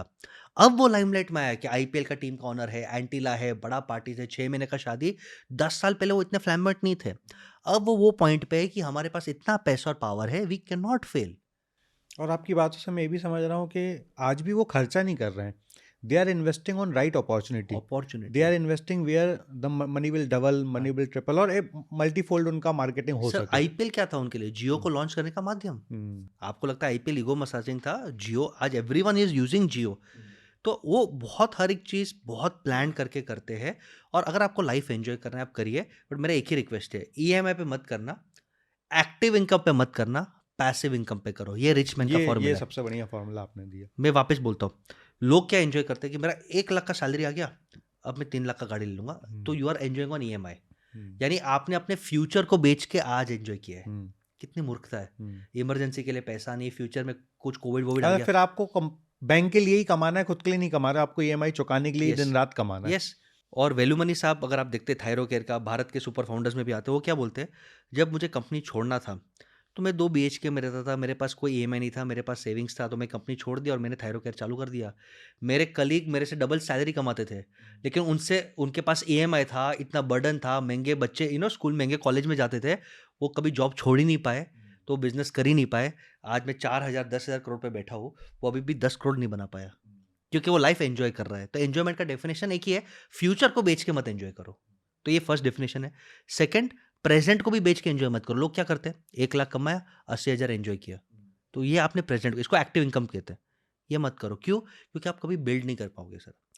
The best way to enjoy life, the rich man formula is, आप 1 लाख कमा रहे हो, सिंपल रहो, 50,000 मिनिमम इन्वेस्ट करो। वो इन्वेस्ट कर करके समझो आपने एक छोटा सा प्रॉपर्टी दुकान खरीद लिया 3 साल में, और वो दुकान अब तुमको 40,000 का रेंट दे रहा है। वो 40,000 को एंजॉय करो ना सर, इसे कहते हैं पैसिव इनकम एंजॉयमेंट। फिर आपका पावर क्या होगा चित्रेश, मालूम है? भले आपका पगार 1 लाख है, वो 1 लाख का क्या करोगे? वो क्या करोगे 1 लाख का? पूरा का पूरा इन्वेस्ट होगा। Your investment portfolio will go like this. आज आप 10-10 हज़ार ही इन्वेस्ट कर पा रहे हो ना, फिर तो पूरा 1 लाख इन्वेस्ट करोगे, फिर 2 लाख होगा, फिर 10 लाख होगा, फिर वो बढ़ता इन्वेस्टमेंट का रहेगा, इनकम। बढ़ता रहेगा। इसलिए तो सर वॉरेन बफे 1 मिलियन तक पहुंचे, क्योंकि उन्होंने भी लाइफ एंजॉय किया है सर। हम्म, बट 1 मिलियन के बाद उनका जो खर्चा था, वो उनके स्टॉक मार्केट के डिविडेंड से, ब्याज से निकल रहा था, तो उनको अब पैसे खर्च करने की जरूरत ही नहीं थी। वो जो कमा रहे थे वो सब इन्वेस्ट कर रहे थे, और इसके लिए 1 मिलियन से 100 बिलियन जो पैसा चला गया। मतलब यदि आज आप एंजॉय कर रहे हो तो चांसेस हैं कि भविष्य में आप सफ़र करोगे, बिल्कुल, और आज यदि आप थोड़ा सा सफ़र कर लो पहले 5-10 साल करियर में, तो आप लाइफ टाइम एंजॉय करने के रास्ते बना लोगे। बिल्कुल और आज भी आप एन्जॉय करो, so there are ways of enjoying. आपको ट्रिप जाना है, आप एक छोटा-मोटा ट्रिप कर लो। हमेशा ज़रूरी नहीं कि आप मालदीव्स में जाओ, 7 स्टार रिसॉर्ट में जाओ और फालतू का खर्चा करो। आपको पार्टी करना है, छोटा-मोटा घर पे बैठ के पार्टी करो। आपको there are ways of enjoying sir. Ultimately आपको एक चीज़ नक्की करना है कि मैं इंस्टाग्राम पे डाल के लोगों को इम्प्रेस करने के लिए एन्जॉय कर रहा हूँ या मुझे खुद को पसंद है। मैं 80% लोगों को जानता हूँ जो कोल्ड प्ले के कॉन्सर्ट में अहमदाबाद में गए थे और उन्होंने कोल्ड प्ले के 3 गाने ज़िंदगी में सुने नहीं है और उन्होंने 1 लाख रुपया टिकट क्रेडिट कार्ड पे ईएमआई पे लिया हुआ है। सिर्फ़ इंस्टाग्राम पे दिखाने के लिए yes we are cool YOLO, YOLO, YOLO अरे काय का योलो, जोलो, जोलो है ये। आप ईएमआई पे एन्जॉय कर रहे हो जो चीज़ आपको पसंद ही नहीं है, सिर्फ़ इंस्टाग्राम को लोगों को खुश करने के लिए। हमारी एक एक दोस्त है, यंग लड़का है, उसने फिर कोल्ड प्ले पे एक एक कॉन्सेप्ट चालू कर दिया कि आपको कॉन्सर्ट में जाने की ज़रूरत नहीं है, आप मुझे ₹3000 दे दो, यूजिंग एआई फ़ोटोशॉप मैं आपको यहाँ पे एक वीडियो बना दूँगा। और लोगों ने वो लिया है सर। हम्म, यानी आप माइंडसेट देखो कि मेरी खुशी दूसरों को जलाने में है, दूसरों को इम्प्रेस करने में। मतलब रियल एंजॉयमेंट नहीं करना, उनको रील्स एंजॉयमेंट करना रियल है, लोगों को दिखाने के लिए लोगों को एंजॉयमेंट करना जला है। के और इसके लिए हम हमारा प्यार इंस्टाग्राम पे बोलते हैं, बीवी बाजू में है, लेकिन इंस्टाग्राम पे आई लव यू डार्लिंग लिखेंगे। अरे इधर बोल ले, दुनिया को क्या बोल के कर रहा है? तो ये माइंडसेट है कि you don't enjoy on your future. अभी सिंप्लिसिटी में हल्का एन्जॉयमेंट कर ले, 5 साल बिल्ड कर। जिस दिन तेरा पैसिव इनकम स्टार्ट हो गया ना, उस दिन तू रिच है, उस दिन फिर एन्जॉय कर। तो बशिश भाई, अभी हमने यहाँ तक बिजनेस की शुरुआत कैसे करना है, बिजनेस में सेविंग कैसे करनी है, बिजनेस में अपने खर्चे कैसे चलाने हैं, खर्चे कैसे निकालने हैं, ये सब कुछ समझा। बिजनेस में राइट टाइम लोन लेने का कब होता है, कि कब हमें लोन लेने के लिए आई एम एलिजिबल, और अब मुझे स्केल करने के लिए यदि गवर्नमेंट से भी लोन लेना है या प्राइवेट इक्विटी से भी लोन लेना है तो मुझे लेना चाहिए, उस वो कब लेवल पे आता है? मैं बोलता हूँ जब तक आपका पीओसी प्रूफ ऑफ कॉन्सेप्ट 30 लोग जब तक नहीं होता तब तक बाहर से फंडिंग मत लो क्योंकि आपको खुद को भरोसा नहीं है। कहीं ना कहीं आपके सबकॉन्शियस को भी पता है कि यार थोड़ा डर है। पीओसी हो गया तो यहाँ पे तो मैं क्लियर हूँ कि माई आइडिया कैन वर्क, फिर नसीब फिर मार्केट। बट अगर आप पीओसी के लिए भी स्ट्रगल कर रहे हो कि सर प्रूफ ऑफ कंसेप्ट करने के लिए थोड़ा खर्चा करना पड़ेगा सर और वो पैसे मेरे पास नहीं है, ऐसा है कुछ लोग। तो मैंने ऑलरेडी पहले आंसर दिया था कि आप जॉब कर लो, सेल्स कर लो, फंड बना लो। यदि वो फंड भी थोड़ा कम पड़ रहा है, बट अगर आपको लगता है कि मेरे अंदर वो स्पार्क है कि सर मैं फोड़ लेगा, मेरे पास सेविंग्स है, मेरे पास खुद का फंड है, लेकिन तो थोड़ा और चाहिए, तो वो टाइम पे आप पीएम मुद्रा स्कीम ले लो। 10 लाख मिल जाता है, 10 lakh is enough to start a small project. वो बिना कोई कोलैटरल का मिल जाता है, अप्लाई करना पड़ता है। नहीं, अगर आप थोड़े पॉलिश्ड हो, आपका नेटवर्क अच्छा है, आप अच्छे लोग जैसे चित्रेश भाई जैसे अच्छे लोग को जानते हो, आप कोई एंजल इन्वेस्टर के पास चले जाओ, वो अब तो 25 लाख दे देंगे। बट मेरा स्ट्रॉन्ग रिकमेंडेशन है पीओसी तक पैसे मत उठाओ, क्योंकि पीओसी में जब आप पैसे उठाते हो तो इन्वेस्टर बहुत काटता है। अरे तेरा प्रूफ ही नहीं है, 25 लाख का 30% दे दे। तो आपने अपने बच्चे को पैदा करने से पहले ही बहुत आधा बेच दिया। वो अवॉइड करो। जिस दिन पीओसी हो गया उस दिन फिर आप लोन्स लो, फंडिंग लो, क्योंकि आपके पास कॉन्फिडेंस है और आप आर्ग्यू कर सकते हो कि सर ये कंसेप्ट काम कर रहा है। I have regular customers, I have a proof of concept. और एक सिंपल फॉर्मूला है, हमेशा loans are the best form of funding अगर आप मैनेज कर सको। और उसका सिंपल फॉर्मूला है, मेरा जो खर्चा निकल के जो पैसा बच रहा है महीने का या क्वार्टर का, उसे हम कहते हैं ऑपरेटिंग प्रॉफिट। अगर मेरा ऑपरेटिंग प्रॉफिट मिनिमम ईएमआई से 3 टाइम ज़्यादा है तो आप ओके लोन्स में हो। ओके, मतलब जितनी भी ईएमआई बन रही है वो ईएमआई चुकाने के लिए आपके पास 3 गुना बैंडविड्थ होनी चाहिए। यानी अगर मेरा महीने का ईएमआई आ रहा है 1 लाख, तो क्या मैं कंफर्टेबली महीने का 3 लाख सेल्स माइनस कॉस्ट कर सकता हूँ? बस सिंपल फॉर्मूला है, लोग नहीं करते, यहाँ पे मरते। बहुत बढ़िया, बहुत अच्छा 3 फॉर्मूला टाइम्स दिया। ये सर इसे बैंक्स भी अप्लाई करते हैं, डीएससीआर टेक्निकल है, बट मैं सिंपल में कंपनीज में चेक करता हूँ। और वही कंपनीज मरती है जिनका operating profit to EMI ratio 2 से कम होती है। फिर कभी बिजनेस में बारिश आ गया, पेमेंट रुक गया, ईएमआई चुका नहीं पाया, अब वो एंटरप्रेन्योर का चित्रेश भाई ध्यान धंधे बिल्डिंग में नहीं है, टोपी घुमाने में। वेंडर को पेमेंट नहीं देगा, टीम को पेमेंट नहीं देगा, उधर से चोरी करेगा, इधर ये पैसा घुमाएगा, पर्सनल लोन लेगा। अब आपका फोकस पैसे पैसे घुमाने में, और फिर कंपनी में वैल्यू बिल्ड नहीं होता। तो आप उतना ही ईएमआई लो, उतना ही लोन्स लो जिसका ईएमआई आप 3 टाइम्स चुका सको। वो फॉर्मूला आप डिसिप्लिन तोड़ो मत। और वो फाइनेंस लेने के बाद जब आपको लगता है कि अब मैं नेक्स्ट लेवल पे आता हूँ, तो ही इक्विटी फंडिंग में जाओ। Equity funding is the worst form of funding. उसका रीजन है सर, आज आपका कंपनी जब स्टार्ट हुआ है तो उसका कीमत कर करके कोई 1 10 15 करोड़ ही हाँ, करेगा बहुत छोटी ही बनेगी। और पैसा ज़्यादा चंक लेगा। बट जब आप प्रोवन हो तो आपका कीमत 100 करोड़ होगा और आप छोटे टुकड़े ही दोगे सर। सभी अगर बड़े बड़े जो भी 1000 करोड़ के टर्नओवर वाले लोग हैं, उनको अगर पूछा गया कि आपका सबसे बड़ा रिग्रेट क्या है, तो सबने कहा कि हमने इक्विटी बहुत जल्दी बेच दी। आप देखो सर, फ्लिपकार्ट का ओनर है सचिन और बिनी बंसल, उनके पास आज फ्लिपकार्ट का कितना हिस्सा है? 1% से कम। क्या मतलब सर, इतना बड़ा सारे बड़े ब्रांड के साथ यही है। बिकॉज दे चाहे हम बोट रेस्ड। की बात करें, यस हम मतलब जितने भी बड़े ब्रांडों की बात करें, उनके पास 5%, 7%, ओयो की बात कर लें, सब 10% से अंदर ही इक्विटी सबके सर, पास बची हुई है। लेकिन जो एक अच्छा लीडर है ना, वो इसमें खेल जाता है। कैसे? पीयूष बंसल साहब, वो खेल गया कि सर मैंने कंपनी के लिए बहुत मेहनत किया है, मेरे को शेयर बायबैक करना है डिस्काउंट पे, और लोग उसे अलाउ करते हैं। आज आपको मालूम है मोटा भाई कैसे, सर उसके पास कितना इक्विटी रहेगा रिलायंस का? चलो ये एक शॉकिंग, ये किसी पॉडकास्ट में नहीं बोला। रिलायंस का, मोटा भाई का पास रिलायंस का कितना इक्विटी रहेगा परसेंटेज पूरे फैमिली का? 40-50% तो होना चाहिए। 50 से कम है सर। अच्छा। ये कोई रियलाइज नहीं करता, 50 से कम है। हम्म। तो उसको एक खतरा है कि यार 51% बाहर है, बैंक्स के पास है, रिटेल के पास, एचएनए के पास है। तो हर साल सैलरी नहीं लेता, हर साल कंपनी का शेयर्स लेता है, मतलब धीरे धीरे इक्विटी बढ़ा रहे हैं बढ़ा अपनी, रहा है। तो इतनी बड़ी कंपनी होने के बाद भी। क्यों सर? टैक्स नहीं देना पड़ता। सैलरी 1 करोड़ लूंगा तो 30-40 लाख टैक्स में जाएगा। शेयर्स लूंगा तो आज टैक्स नहीं जाएगा, जब बेचूंगा तो 12.5% कैपिटल गेन टैक्स, तो बेचेगा ही नहीं। वो शेयर्स को बैंक में गिरवी रखेगा, उस पर लोन ले लेगा। आप समझो? तो जिंदगी में उसको, यानी मेरे से और आपसे बहुत ज़्यादा शायद मुकेश भाई कमा रहा है, बट मैं और आप उससे ज़्यादा पर्सनल टैक्स ज़्यादा ही दे रहे हैं। वो कम टैक्स दे रहा है। यानी rich people do tax planning, यानी फाइनेंशियल प्लानिंग कितना इंपॉर्टेंट है।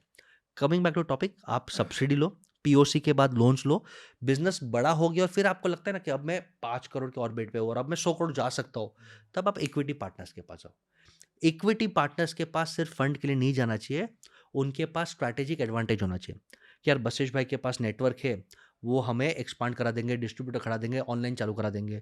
चित्रेश भाई के पास इन्फ्लुएंसर का नेटवर्क है, तो वो हमारा ब्रांड को उठा देंगे। यानी पैसे के अलावा और कुछ बेनिफिट है तो इक्विटी काटो, नहीं तो इक्विटी मत काटो। मतलब इक्विटी उसी से लो जिसके पास पैसे के अलावा और भी कुछ कुछ देने है, के लिए आपके पास, यस, आपके कंपनी में नेटवर्क, वैल्यू ऐड करने यस, के लिए कुछ हो। नेटवर्क है, एक्सेस है, नॉलेज है, पीआर है, कुछ ना कुछ है। शार्क टैंक में लोग क्यों देते हैं? क्योंकि ये फेमस है, इनके चेहरे से मेरा सेल्स बढ़ बिजनेस जाएगा। बढ़ जाएगा। लोग शार्क टैंक में कभी कभी फंडिंग के लिए नहीं, सिर्फ मार्केटिंग के लिए आते हैं। तो ये आप स्मार्टनेस मूव करो, और ये मूव करने के बाद आता है कहानी का सबसे बड़ा ट्विस्ट। अब तक हीरो का स्टोरी कौन है? चित्रेश भाई, ये बिजनेस खुद ही, आदमी खुद ही। बिजनेस ओनर, और अब बिजनेस ओनर बन जाता है विलन। ये यहाँ पे हर इंडियन बिजनेसेस आके अटक जाता है 1, 5, 10 करोड़ के टर्नओवर में। 90% क्या किया सर? मैंने मेहनत से बनाया है। तेरे को क्या मालूम? मैंने मेहनत से बनाया है, शटर में ही खोलूंगा, कैश काउंटर पे मैं ही बैठूंगा, चेक में ही मतलब साइन मोह में करूंगा। बन जाता है। मोह में बन जाता है, और उसको भरोसा नहीं होता। वो अपने बच्चे को भरोसा नहीं करता, अरे तू तू बिजनेस खराब कर देगा, तेरे से ज़्यादा दिवाली देखा है, तू रुक तू रुक। वो आदमी को भरोसा नहीं करता। और सेकंड, एक टाइम के बाद, अरे सर बहुत स्ट्रगल कर लिया, अब क्यों इतना खर्चा करना? यानी बिजनेस में से जो आ रहा है मैं 60% निकाल रहा हूँ, 40% री इन्वेस्ट कर रहा हूँ। बट कभी कभी बिजनेस में एक टाइम आता है कि सेविंग्स में से आप इन्वेस्ट करो। करना पड़ता है। आपने देखा है वो फेस कि कोविड के बाद मार्केटिंग करने के लिए हमने हमारे सेविंग से इन्वेस्ट किया, आपने देखा है, लॉस भी किया, पर वो करना पड़ता है ना चित्रेश भाई। नहीं करते तो आज हम यहाँ पे आज नहीं हम यहाँ नहीं रहते, होते। ऑब्वियस है। हाँ। लोग वो नहीं करते। अगर हम बोले सर बिजनेस एक लेवल पे है और अब आपकी बस की नहीं है रन करने की, देखो एक अलग माइंडसेट होता है। एक माइंडसेट होता है ओपनिंग बैट्समैन का कि स्टार्टिंग 15 ओवर में 4-6 मार लो, पर 15 से 30 ओवर में आपको कंसोलिडेटर चाहिए कि भाई विकेट ना जाए। वो ओपनिंग बैट्समैन नहीं कर सकता, या रादर मैं बोलूँ जसप्रीत बुमराह को बोलूँ तो बैटिंग कर, तो वो नहीं कर सकता। तो जो स्किल सेट बिजनेस चालू करने के लिए है, वो स्किल सेट बिजनेस रन करने के लिए नहीं है। इसके लिए आप देखो दीपिंदर गोयल रिजाइन कर गया कि भाई मैं अब कंपनी रन नहीं करूंगा, सीईओ और कोई है। क्यों? क्योंकि बिजनेस रन करने में बहुत अलग स्किल सेट लगता है, और यहाँ पे लोग मार खाते हैं कि वो टीम में डेलीगेट नहीं करते, मार्केटिंग में पैसा नहीं लगाते, और सॉफ्टवेयर सिस्टम में पैसा नहीं लगाते। मतलब पहला पावर डेलीगेशन नहीं करते, दूसरा आज की टेक्नोलॉजी के हिसाब से अपने आप को अपग्रेड नहीं करते, तीसरा टीम बिल्ड नहीं करते, और चौथा किसी पे ट्रस्ट ही नहीं करते। ट्रस्ट नहीं करते और खुद लर्न भी नहीं करते। आप सर आज कितने फ्री वेबिनार्स और यूट्यूब हो रहे हैं, पर उनको सीखना ही नहीं है। आज मैं 90% बिजनेसमैन को पूछूं एआई क्या है, अरे सर फालतू है। अरे एआई आपको 5 साल में आपकी चड्डी खा जाएगा, आपको पता नहीं है सर। यानी जितने डिजिटल मार्केटिंग एजेंसी है, सॉफ्टवेयर कंपनीज है, लीगल कंपनी, एआई तबाही मचा देगा। आप कंफर्ट जोन में हो। तो ये इसके कारण बिजनेस क्या होता है, ऐसे जाता है और एक लेवल पे अटक जाता है, और फिर कंपटीशन के कारण डिक्लाइन होना शुरू हो जाता है और एक टाइम पे खत्म collapse हो जाता है। यस, आप वही बोलोगे सर परवड़ना नहीं है, परवड़ता नहीं है। अरे आप डेलीगेट नहीं कर रहे हो, आपने सॉफ्टवेयर नहीं डाला, आपका बच्चा आपके बिजनेस में नहीं आना चाहता। बाहर के बच्चे छोड़ दो, आपका खुद का बच्चा बिजनेस में आना नहीं चाहता, तो कितना बड़ा साइन है। तो ये एक वार्निंग देना चाहूंगा कि एक लेवल के बाद आपको अगर पार्टनर्स नहीं मिलते तो आप कोई टीम मेंबर को रखो, और टीम मेंबर को सिर्फ पावर डेलीगेट मत करो, उनको ग्रोथ भी शेयर करो। समझो मेरे को एक लड़का मिल गया और वो लड़का बहुत मेहनत करता है, 3 साल 4 साल हो गया, और यदि अगर आप उसको विजन नहीं देते कि बेटा चल तू यहाँ का सीईओ बन सकता है या डायरेक्टर बन सकता है, तेरे को इतना प्रॉफिट शेयरिंग है या तेरे को इतना इक्विटी है, वो यहाँ पे क्यों रहेगा चित्रेश भाई? उसको खींचने के लिए मार्केट में 10 लोग हैं, क्योंकि वो तैयार पका पकाया हुआ माल है। हाँ, आपने 4-5 साल में उसको सिखा दिया है, 4-5 साल में उसको लर्न करके एक लेवल पे ले आए हैं। फिर अभी हमारे मन में ये है कि यार ये 30,000 में आया था, अब मैं उसको 1 लाख दे रहा हूँ, उससे ज़्यादा साले को क्या ज़रूरत है? लेकिन मार्केट में उसकी कीमत 3 लाख है और लोग 3 लाख देने के लिए तैयार है। अब आप चाहते हो कि सर मैं इसको 3 लाख नहीं दे सकता, मैं परोड़ता नहीं हूँ, बट आप विजन तो दे सकते हो कि बेटा हम 100 करोड़ पे जाएंगे और ये रहा पेपर पे तेरा इक्विटी, ये रहा तेरा प्रॉफिट शेयरिंग, ये रहा तेरा डिग्निटी। तो 95% चांस है कि वो छोड़ के नहीं जाएगा, वो लॉन्ग टर्म रहेगा। बट ये हमें इंडियंस को नहीं आता। हम पावर, हम गल्ला, हम कैश काउंटर, हम चेक, हम डिसीजन छोड़ना नहीं चाहते। और इसके लिए गूगल बड़ा बनता है, क्योंकि गूगल का ओनर कौन है चित्रेश भाई, नाम बोलो? सुंदर पिचाई नहीं है, सुंदर पिचाई नहीं है। वो तो सीईओ है, वो हुँ, एम्प्लॉई है। लैरी पेज और लैरी पेज और ब्रायन सर्गी। बेंस। मैंने क्यों नाम बोला सर? ओनर्स ने डेलीगेट कर दिया ना कि तुम चलाओ। शेयर्स ज्यादा अभी मेरे पास और पब्लिक के पास ही है, सुंदर पिचाई के पास 5-10% भी शेयर्स नहीं होगा। हाँ, मतलब सुंदर पिचाई एक प्रकार से एम्प्लॉयी ही है, एम्प्लॉय ही है, सीईओ पर है सर। चलाएगा वही, सारे डिसीजन वो लेगा, हम पीछे बैठ के खाली लाइफ एन्जॉय करेंगे। तो ये कितना बड़ा लर्निंग मोमेंट है हुँ, कि अगर हम हमारा इंडियन माइंडसेट छोड़ दे कि मेरा बेटा ही मेरा गद्दी लेगा, मेरे पार्टी में मेरा बेटा ही आएगा। अरे बाहर के आदमी कौन है? तो इक्विटी तुम्हारे पास है, तुम सिर्फ हर मंथ डेटा रिव्यू करो, प्रॉफिट लेके जाओ, उनको पगार और कमीशन दे दो। ये अब्रॉड में लोग करते हैं, इसके लिए वो लोग माइक्रोसॉफ्ट गूगल बना सकते हैं। बिल गेट्स थोड़ी कंपनी चला रहा है, सत्य नडेला चला रहा है। पर यहाँ पे 40 साल पहले मेरे बापू ही दरवाजा खोलते थे, आज भी मेरा बापू ही खोलता है, बापू ही चेक साइन करता है, बापू ही डिसीजन लेता है। अब बापू की एज हो गई 70, 5 साल बाद बिजनेस का क्या होगा? 10 साल का बाद बिजनेस का क्या होगा? बेटा तो बिजनेस में नहीं जा रहा है। तो इतने मेहनत से 50 साल में मेहनत में जो गुडविल किया था, जो सिस्टम सेट किया था, वो स्केल ही नहीं हो रहा है। ना कोई सॉफ्टवेयर है, ना कोई ढंग का आदमी है, और ये कहानी सभी फैमिली बिजनेस और एमएसएमई का है। तो एक लेवल के आने के बाद आपने स्ट्रगल किया, रिसर्च किया, सेल्स किया, फंड बनाया, लोन लिया, प्रूफ ऑफ कंसेप्ट किया, फिर धीरे धीरे धीरे पैसा आया तो आपने इन्वेस्ट किया। इन्वेस्टमेंट के साथ साथ delegation of power and sharing of growth, यहाँ पे हम चुक जाते हैं। यानी अगर मैं आपको डिसीजन लेने का हक ही नहीं देता हूँ, गलती करेगा ना, सहन करने की ताकत रखो। और अगर मैं आपको ग्रोथ शेयर नहीं करता हूँ, तो मैं 1 से 10 करोड़ के बीच में अटक जाऊंगा, जहाँ पे आज हमारे 90% एमएसएमई है। बट बट अभी इसमें एक रिस्क है। जैसे मैंने डेलीगेशन ऑफ पावर किया और शेयरिंग ऑफ ग्रोथ किया और वहां पे छोड़ दिया, तो भी कंपनी बर्बाद होती है। क्यों? क्योंकि आपके पास डेटा नहीं है। तो प्लीज इसके साथ साथ सिस्टम्स डालो कि हर महीना आपके पास डेटा है कि कलेक्शन कितना है, सेल्स कितना है, टर्नओवर कितना हो रहा है, इन्वेंटरी कितना है। तो डेटा से आप कंट्रोल करो और आदमी को भागने दो। आपका काम यही होना चाहिए। जहाँ पे भी आपको लगे कि ये डेटा सही नहीं जा रहा, वहाँ पे इंटरफेयर करो और उसको करेक्ट करवाओ, फाइन ट्यून करवाओ, फिर वापस उसको डेलीगेट करो। यही काम होना चाहिए। मैं एक प्रैक्टिकल एग्जांपल देता हूँ। आपने नाम सुना रहेगा मोतीलाल ओसवाल। ठीक है, कंपनी में मोतीलाल ओसवाल मेन नहीं है आज, मेन है रामदेव अग्रवाल साहब। वो सीईओ है बट कंपनी के ओनर है।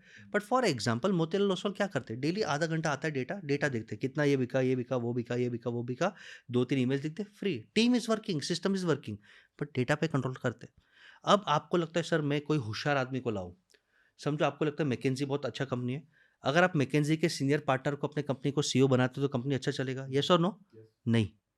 स्टारबक्स जैसा कंपनी, स्टारबक्स, उसने मैकेंजी के सीनियर पार्टनर को सीईओ बनाया, 2 साल के बाद उसको लात मार के निकाला, 90% वैल्यू क्रैश्ड।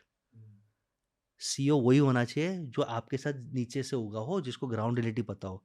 जो सिर्फ चैट जीपीटी पर एक्सेल पे धंधा करता है ना, वो धंधा नहीं चला सकता। मेरा कहने का मतलब ये है कि आप आदमी को अपने साथ बनाओ और आप कंटिन्यूस रिव्यू करो। मतलब हेलीकॉप्टर लैंडिंग मत करो, ग्राउंड से उठे हुए आदमी को जो बहुत समय से आपके साथ काम कर रहा हो, आपकी कंपनी के कल्चर को, एथिक्स को, आपके काम करने के तरीके को जानता हो, उसको ही सीनियर पोजीशन पे लेके आओ। या आपके इंडस्ट्री में अच्छा जिसका रेपुटेशन हो। समझो मेरे कंपनी में नहीं, बट मेरे सिमिलर कंपनी में अच्छा आदमी है और उसका vision, value, ethics, culture match होता है, उसको लाओ। अब ये जो आया था रमा रमा रांजुन जिसका नाम है, सर 2 साल तक डेटा रिव्यू नहीं किया। सर मेरे को 2 साल दो। सर स्टारबक्स जैसी बड़ी कंपनी का 90% वैल्यू गिर गया। बहुत बड़ा अमाउंट होता है सर। क्यों? क्योंकि उसने लोकल लेवल पे कनेक्ट ही नहीं किया कि कैसा कॉफी टीम का क्या है। वो अपने हिसाब से बड़ा बड़ा विजन, बड़ी बातें करता था। तो आप ग्राउंडेड रहो, ये हमेशा जरूरी, ग्राउंडेड रहो, लोकली प्रमोट करो तो आपका बिजनेस बढ़ेगा। एंड लास्ट इज, जैसे आप ये सब करते हो, फिर प्लीज जितना पैसा आता है ये फॉर्मूला आप अटकाओ मत। आप एक पोर्शन मार्केटिंग टीम सिस्टम में हमेशा अपडेट करते रहो। वो आप अपडेट करते जाओगे तो आपका बिजनेस स्केल होते जाएगा। और शेयरिंग करते जाओ। उसका भी कोई फॉर्मूला यदि आप दे सकें बशीष भाई कि 100 रुपये आप कमा रहे हैं तो एक 10 रुपये 15 रुपये 20 रुपये हमेशा मार्केटिंग में जाना चाहिए। मैं एक चीज़ बहुत सिंपल बोलता हूँ, आपका जितना भी प्रॉफिट बढ़ रहा है, समझो ये साल मेरा प्रॉफिट 10 लाख है, अगले साल मेरा प्रॉफिट 20 लाख हुआ, बढ़ा एडिशनल 10 लाख। वो जितना प्रॉफिट बढ़ता है उसका मिनिमम 50%, आधा परसेंट मार्केटिंग और टेक्नोलॉजी में डालो। मतलब इस साल यदि आपका 2 लाख है तो अगले साल के 5 लाख को भी मिला दो और 7 लाख कर दो। बराबर। मैं ये क्यों बोलता हूँ माइंडसेट, क्योंकि जब तक आज आपको लोग जानेंगे नहीं तो आपको ट्राई नहीं करेंगे। पहले आपने अपने टीम सिस्टम्स को स्ट्रॉन्ग किया, प्रोडक्ट को स्ट्रॉन्ग किया, लेकिन जब तक आप आवाज़ नहीं करोगे, और टेक्नोलॉजी इसके लिए बोल रहा हूँ क्योंकि लॉयल्टी प्रोग्राम्स है, व्हाट्सएप ऑटोमेशन है, ये छोटे छोटे चीज़ है, और ये सब आपको सीखने की ज़रूरत नहीं है। आप खाली इनके छोटे प्रोग्राम अटेंड करो कि आपको कंसेप्ट समझ में आ जाए। 1 घंटा का यूट्यूब वीडियो देख लो, आप यंगस्टर को 15-20 हज़ार दो, वो अच्छे से इंप्लीमेंट कर देंगे। मतलब आप बेसिक आइडिया आपके पास होना चाहिए, क्या, काम कराने के लिए किसी को हायर कर लो। Yes yes, but basic idea रखो। हम्म। कुछ कुछ लोग क्या होते हैं, दो कि सर मुझे कुछ आइडिया नहीं लेना, यंगस्टर्स को करने दो, तो मैच नहीं होगा। कुछ तो बेसिक आइडिया होना चाहिए। और कुछ कुछ लोग क्या बोलते हैं, सर मैं बेसिक आइडिया लूंगा और मैं ही इंप्लीमेंट करूंगा। भाई तेरे बस की नहीं है, तू 45 का है, तेरे पास वो स्किल्स नहीं है, तेरे पास वो टाइम एनर्जी नहीं है, तो तू नहीं कर पाएगा। तो बशीष भाई यहाँ तक पॉडकास्ट में जो मैं बहुत मेजर मेजर चीज़ें समझा, पहली चीज़ कि पहला जब भी आप धंधा शुरू कर रहे हो, धंधा शुरू करने से पहले स्किल्स पे काम करो, इंटर्नशिप ले लो, थोड़ा कहीं पे नौकरी कर लो, छोटी कंपनियों में नौकरी करके ओवरऑल एक्सपीरियंस लो, उसके बाद बिजनेस शुरू करो। बिजनेस शुरू करने के बाद पहले 5 साल आपको मजदूर बन के ही काम करना है, सारे स्ट्रगल्स के लिए तैयार रहना है, सारे चैलेंजेस के लिए तैयार रहना है। जब आप वो स्टेज पार कर लो, फिर आप पावर ऑफ डेलीगेशन करो, टीम बिल्ड करो, टीम को काम देना शुरू करो, फाइनेंस को अच्छे से मैनेज करो, मैक्सिमम पैसा आप री इन्वेस्ट करो शुरुआत में, और बाद में फिर पैसे, जब पैसिव का भी पैसिव इनकम आना शुरू हो जाए तब आप पैसा निकालना शुरू कर दो। अब बशीष भाई मैं लास्ट सवाल पूछना चाहूँगा एक बिजनेसमैन के पॉइंट ऑफ व्यू से, कि कब हम आईपीओ के लिए तैयार हो गए या कब हमें आईपीओ वाले गेम में जाना चाहिए। ये सारे बेसिक स्टेप जब हमने कर लिए, यहाँ आने के बाद मुझे कब अपने आप को एलिजिबल मानूं कि आज मैं आईपीओ के लिए तैयार हूँ। टेक्निकल क्राइटेरिया बोल देता हूँ और फिर कॉमन सेंस क्राइटेरिया बोल देता हूँ। गवर्नमेंट ने लास्ट 2 साल में आईपीओ में थोड़ा अब्यूज़ हुआ, थोड़ा लोगों ने उसका गलत फ़ायदा भी उठाया, तो स्ट्रिक्ट हो गए। तो मिनिमम क्राइटेरिया जैसा है कि 3 साल का परफॉर्मेंस मुझे दिखना चाहिए, मिनिमम 3 साल कंपनी को होना चाहिए। आप बोलो सर मैं 1 साल में कर दो और आईपीओ निकालो, नहीं, मिनिमम 3 साल का चाहिए। और मिनिमम 1 करोड़ रुपया आपको ऑपरेटिंग प्रॉफिट चाहिए, जिसे हम कहते हैं बिट्टा, earnings before interest and tax. तो सेल्स माइनस ऑल एक्सपेंसेस, लेकिन इंटरेस्ट डिप्रिसिएशन टैक्स के पहले वो मिनिमम 1 करोड़ रुपया चाहिए। ये हो गई एलिजिबिलिटी क्राइटेरिया। क्राइटेरिया। अब लॉजिकली बोलूँ, आईपीओ के एडवांटेजेस भी है, डिसएडवांटेज भी है। पहले डिसएडवांटेज समझ लेते हैं। एक चीज़ समझ लो कि आईपीओ अल्टीमेट एग्जिट है। ओयो ने कितना भी फंड रेज किया, लास्ट में वो आईपीओ में आया। आईपीओ के ऊपर कुछ भी नहीं है। आप समझ लो कितने भी कंपनीज है, सब अल्टीमेटली आईपीओ में आता है। जियो आईपीओ में आया, अडानी पोर्ट्स आईपीओ में आया। क्योंकि सर पब्लिक का जो पैसा है वो रिस्पेक्ट देता है। मोटा भाई 3% पे जापान से लोन इसके लेता है क्योंकि वो पब्लिकली लिस्टेड कंपनी है, तो उसको एक डिग्निटी है कि भाई कंप्लायंस अच्छा है, बड़ा कंपनी है, तो आपको लोन्स अच्छे मिलते हैं, आपको गवर्नमेंट के टेंडर्स फास्ट मिलते हैं, आपको क्लाइंट का रिस्पेक्ट और एक रेपुटेशन मिल जाता है। लिस्टेड कंपनी यार, तो इसका सेबी कंप्लायंस रहेगा, आरबीआई कंप्लायंस रहेगा, ऑडिटेड बैलेंस शीट रहेगा, ये कंपनी के साथ हम काम कर सकते हैं, झोलझाल कम करेगा, तो रेपुटेशन बढ़ गया। सेकंड, आज समझो चित्रेश भाई आप मेरे से काम कर रहे हो as a consultant, as a mentor, आप मेरे हो, और मैंने आपको बोल दिया चित्रेश भाई मैं ज़्यादा पैसा नहीं दे सकता, बट ये कंपनी के 5% शेयर्स ले लो, मेरे को प्रॉफिट शेयरिंग भी नहीं देना है। आप बोलोगे बशीष भाई ये शेयर्स का क्या करूँ, चना ममरा खाओ। लेकिन अगर मेरा आईपीओ है और मैंने आपको 2% शेयर दे दिया, और कल उठ के समझो आपको एक बड़ा घर लेना है, आप 1% मार्केट में बेचना चाहो तो बेच सकते हो क्योंकि मार्केट है। एम्प्लॉयज़ को अगर आपको रोकना है और आप ईसॉप्स देते हो, बट आपका कोई लिस्टेड कंपनी नहीं है, तो वो शेयर्स कहाँ पे बेचेंगे?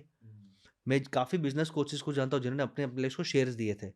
पर जब शेयर्स वो एम्प्लॉय गए थे, सर हमें शेयर्स बेचना है, तो बोलता मेरे पास पैसे नहीं, जाओ मार्केट में बेचो। मार्केट में कौन लेगा? पब्लिक कंपनी नहीं है ना सर। तो अगर आपका पब्लिक कंपनी है तो आप अपने एम्प्लॉयज़ को शेयर्स दे सकते हो और वो भी वेल्थ बना सकते हैं। थर्ड सबसे ब्यूटीफुल मोमेंट सर, आपको कल उठ के बड़ा लोन चाहिए, तो आपको प्रॉपर्टी गोल्ड रखने की ज़रूरत नहीं है, आप अपनी कंपनी के शेयर्स गिरवी रख सकते हो। आपके पास तो कागज़ ड्रॉअर में पड़े ना 80%, उसमें से 50% उठा के रख दो गिरवी और उसमें से 5 करोड़ लोन ले लो। आपको सस्ता लोन भी मिलेगा और लोन भी मिल जाएगा। तो आपने क्या किया, कागज़ को मोनेटाइज़ कर लिया। तो आईपीओ के एडवांटेजेस बहुत है, और फिर क्या होता है, जैसे पब्लिक फंड मिलता है तो आप फास्ट ग्रो कर सकते हो। डिसएडवांटेज 2 है। एक, आपको हिसाब देना पड़ेगा चित्रेश भाई। अब आप ये नहीं बोल सकते मैं ही मेरे कंपनी का मालिक हूँ। आपके कंप्लायंस बढ़ जाते हैं, आपको हर क्वार्टरली कन्विंस करना पड़ेगा मेरा सेल्स क्यों गिरा, अगले 3 महीना क्या होगा, वो प्रेशर रहता है। एक तरह से अच्छा है। सेकंड, मिनिमम 26% आपको बाहर देना पड़ेगा पब्लिक में ओके, टू मतलब एंश्योर आईपीओ लाना है तो 26% आपको मिनिमम बाहर देना ही पड़ेगा। पब्लिक को, हम्म, यानी मेरे रिलेटेड पार्टी हो गया, मेरे को जो दिया वो नहीं, बाहर हम्म, पब्लिक को मिनिमम 26% देना पड़ेगा, तो आपका थोड़ा डाइल्यूट हो गया। हम्म, तो ये खाली रिस्ट्रिक्शंस है। तो आईपीओ लाने का कॉमन सेंस तरीका वही होना चाहिए कि मेरे कंपनी में टीम सिस्टम्स रेडी है, अब मुझे ब्रांड फास्ट बनना है, स्केल फास्ट करना है, पैसा सस्ता पैसा चाहिए, तब आप आईपीओ पे आओ। तो आईपीओ के पहले मैं बोलता हूँ छोटा मोटा पहले लोन्स ले लो, हो सके तो एक दो लेवल पे फंडिंग ले लो। और मेरा एक्सपीरियंस है चित्रेश भाई, अगर आप फैंटास्टिक बिजनेस कर रहे हो तो आपके वेंडर्स और कस्टमर्स ही आपको फंडिंग दे देते हैं। समझो मैं आयुर्वेद का रिटेल चेन स्टोर बहुत अच्छे से करता हूँ, कल उठ के कोई बड़ा डिस्ट्रीब्यूटर सामने से आएगा, बसेश भाई मैं आपका फ्रेंचाइजी लेता हूँ, या बसेश भाई आप इक्विटी दे दो। मेरे कोई कस्टमर आएगा, उसको बहुत पसंद है, समझो बार बार आता है, और मैं उसको बोलूँगा कि मैं एक राउंड निकाल रहा हूँ, आप ले लो। हम एक बिजनेस कोच को जानते हैं साथ में, बहुत अच्छे हैं, उन्होंने खुद का एक ऐप निकाला, नेटवर्किंग ऐप। उनके कस्टमर्स ने वो नेटवर्किंग ऐप में इन्वेस्ट किया है, तो क्योंकि आपके पास ट्रस्ट है ना, आप अच्छा काम कर रहे हो, तो आपके वेंडर्स और कस्टमर्स ही आपको फंड कर देंगे। तो एक दो राउंड छोटे लेवल पे प्राइवेट राउंड कर लो, फिर अगर चाहिए तो कोई इन्वेस्टर के पास जाओ, अच्छे इन्वेस्टर्स के पास जाओ, या तो फिर डायरेक्ट आईपीओ निकाल लो। तो ये टेक्निक है। मतलब यदि आपके सारे ऑडिट वगैरह प्रॉपर हैं, यदि आप लोगों को रिपोर्ट करने के लिए तैयार हो, आप हर 3 महीने में हिसाब देने के लिए तैयार हो, और आपकी कंपनी एक सस्टेनेबल प्रॉफिट बना रही है, कम से कम 1 करोड़ का ऑपरेटिंग प्रॉफिट यदि बेर उसका मिनिमम, बन रहा है, बेर मिनिमम, हाँ, तो आप आईपीओ के लिए तैयार एलिजिबल हो। और आपको आईपीओ के लिए जाना ये चाहिए। एसएमई आईपीओ है, मेन बोर्ड आईपीओ के लिए 10 करोड़ प्रॉफिट का क्राइटेरिया है। अच्छा। ओके, और SME IPO where Reliance, TCS, ये बड़े बड़े हाथी वहां पे रहते हैं। मेन बोर्ड आईपीओ पे मिनिमम 1 करोड़ रिक्वायर्ड है, तो हम क्या बोलते हैं लोगों को कि सॉरी एसएमई आईपीओ में चले जाओ 1 करोड़, वहां पे 3 साल इज्जत से रहोगे तो ऑटोमेटिक मेन बोर्ड पे चले जाओगे। ओके, फिर आपको 10 करोड़ वाला क्राइटेरिया बाय डिफॉल्ट हो जाएगा। आपको चाहिए नहीं वो। और यूजुअली मेरा एक्सपीरियंस है कि जैसे आप यहाँ पे आते हो और आप अच्छा करते हो, क्योंकि आपको फंडिंग ब्रांड इतना मिलता है, आपको ऑर्डर्स इतना मिलता है कि आपका सेल्स प्रॉफिट बढ़ ही जाता है। तो ये अच्छा रूट है करने का। वैसे तो ये लास्ट सवाल था बशीष भाई, पर एक और सवाल मेरे बोलिए मन भाई, में आ गया प्लीज। कि एक बिजनेस को या एक बिजनेसमैन को पर्सनल ब्रांडिंग कब शुरू करनी चाहिए और उसका कितना इंपॉर्टेंस होता है बिजनेस की ग्रोथ में? मैं उसके पहले और एक पॉइंट बहुत इंपॉर्टेंट कहना चाहूँगा। मुझे लगता है कि बिजनेस के बारे में मुझे एक ठीक ठाक नॉलेज है, ग्राउंड पे मैंने बहुत काम किया चित्रेश भाई। और ग्राउंड पे जो नॉलेज है, जिस तरह मैं कनेक्ट करता हूँ, मैं लगता हूँ कि I am one of the best in this field, बहुत ह्यूमिलिटी के साथ कहता हूँ। लेकिन आपको आईना दिखाने वाला, चाटा मारने वाला एक इंसान हमेशा चाहिए। मेरे अंदर एक ईगो एरोगेंस आया था, और ये इसके लिए मैं पर्सनली शेयर कर रहा हूँ क्योंकि हर एंटरप्रेन्योर के अंदर आता है कि सर मैंने बहुत देखा है, मैंने बिल्ड किया है, मुझे कौन सिखाएगा।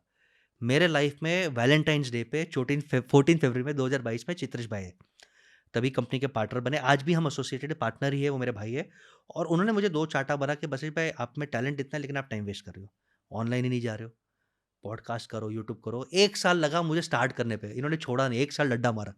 फिर लास्ट में बोला कि सर आप करो, नहीं तो मैं जा रहा हूँ। फिर मैंने बोला नहीं नहीं मैं कर रहा हूँ, और हमने किया, तो आज हम बेनिफिट्स देख रहे हैं, आज पैन इंडिया रीच है। मैं ये क्यों शेयर करता हूँ सर, एक आपके लाइफ में बाहर का व्यक्ति चाहिए जो क्रेडिबल है, नॉलेजेबल है। आप कोई भी व्यक्ति रखो, चित्रेश भाई को या बसेश को रखना जरूरी नहीं है, बट आपके लाइफ में एक आउटसाइड मेंटर और ऑडिटर चाहिए जो आपको आईना दिखा और पुश करे, तो आपको पता चले। क्योंकि हमेशा राजा को तो ये लगता है कि मेरा राज्य बेस्ट है, लेकिन बाहर से साधु आता है, बोलता है कि सर आपके बारे में लोग ये बोल रहे हैं, और बाहर राज्य में ये चल रहा है, तू जाग जा।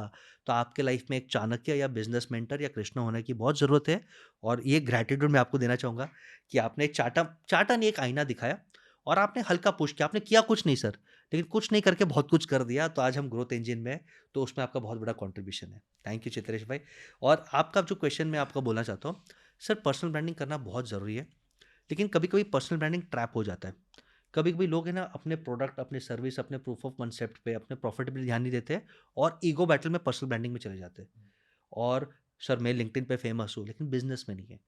तो एक चीज़ समझ लो, पर्सनल ब्रांडिंग बहुत ज़्यादा पावरफुल है। ओके, BYD करके गाड़ी है चाइना का, बिल्ड योर ड्रीम्स, और टेस्ला है। BYD का टर्नओवर ज़्यादा, प्रॉफिट ज़्यादा, लेकिन टेस्ला का वैल्यूएशन ज़्यादा।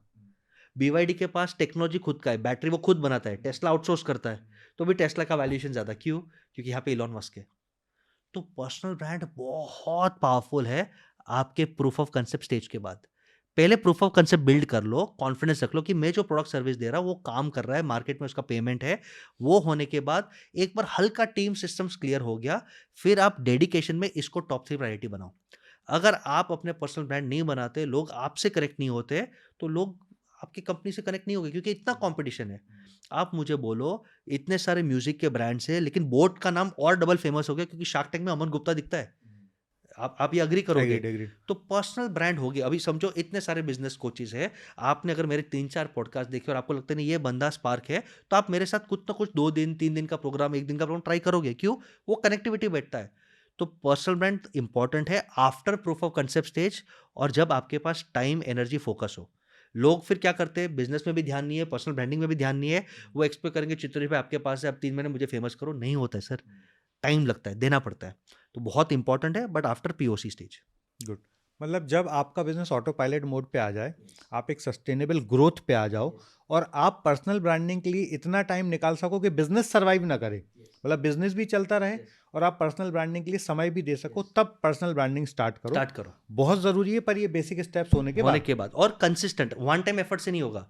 एक बॉल आके 6 मार दिया तो आप स्टार नहीं हो, आपको हर मैच 6 मारना पड़ेगा कंसिस्टेंटली, महीना महीना, हफ्ता हफ्ता, लिंक्डइन पे, पॉडकास्ट पे, जो भी टेक्निक्स है, चित्रेश भाई द बेस्ट पर्सन। आप मेहनत करोगे तो ही आप ग्रो कर पाओगे। ग्रेट। तो बशिश भाई, हमने बहुत सारी चीज़ें समझी। अब मैं क्विकली 2 चीज़ें और समझना चाहूँगा कि कौन से बिजनेस अभी राइजिंग बिजनेस हैं और कौन से बिजनेस डाउनफॉल के बिजनेस, मतलब कौन सनराइज में है और कौन सनसेट में है, कहाँ पे अभी लोगों को अपना बेट करना चाहिए, कहाँ पे टाइम इन्वेस्ट करना चाहिए।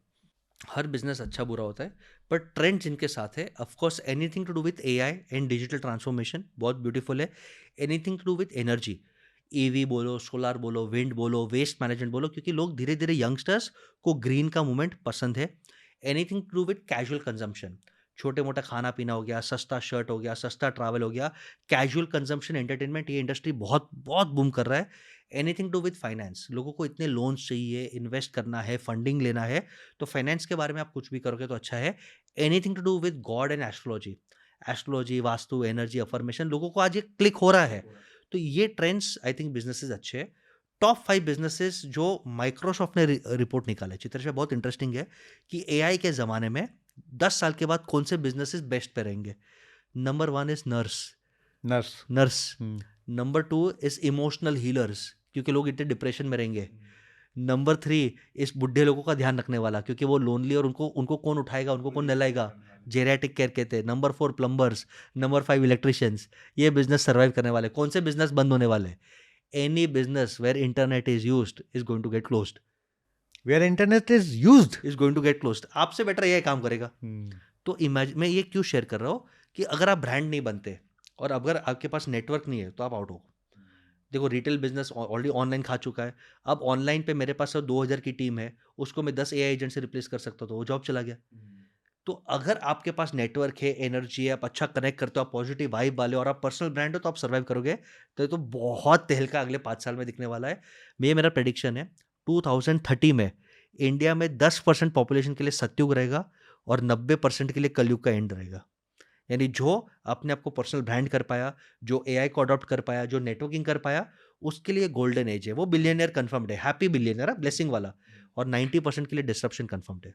कौन से ऐसे 2-3 आपके पर्सनल मेंटीज वाले लोग रहे जो एक स्ट्रगलिंग फेज में थे और बड़े क्विकली एक मेंटरशिप आने के बाद उनकी लाइफ में एक बड़ा ट्रांजिशन आया, बड़ी ग्रोथ आई, और उसके पीछे के क्विक कारण क्या थे? मैं 3 केस स्टडीज दूंगा, एक रिटेलर, एक मैन्युफैक्चरर, एक सर्विस प्रोवाइडर, तो आप कनेक्ट कर पाएंगे। एक लड़का है कल्याण में जो ज्वेलरी बेचता है। 1 किलोमीटर रेडियस में 100 दुकान रहेगी। टाटा का तनिष्क भी रहेगा, बड़े ब्रांड्स भी रहेंगे, छोटे मोटे ब्रांड्स भी रहेंगे। और उसका एक ही डर था कि सर गोल्ड का भाव बढ़ रहा है, कंपटीशन बढ़ रहा है, फैमिली बिजनेस में कैसे बढ़ूं।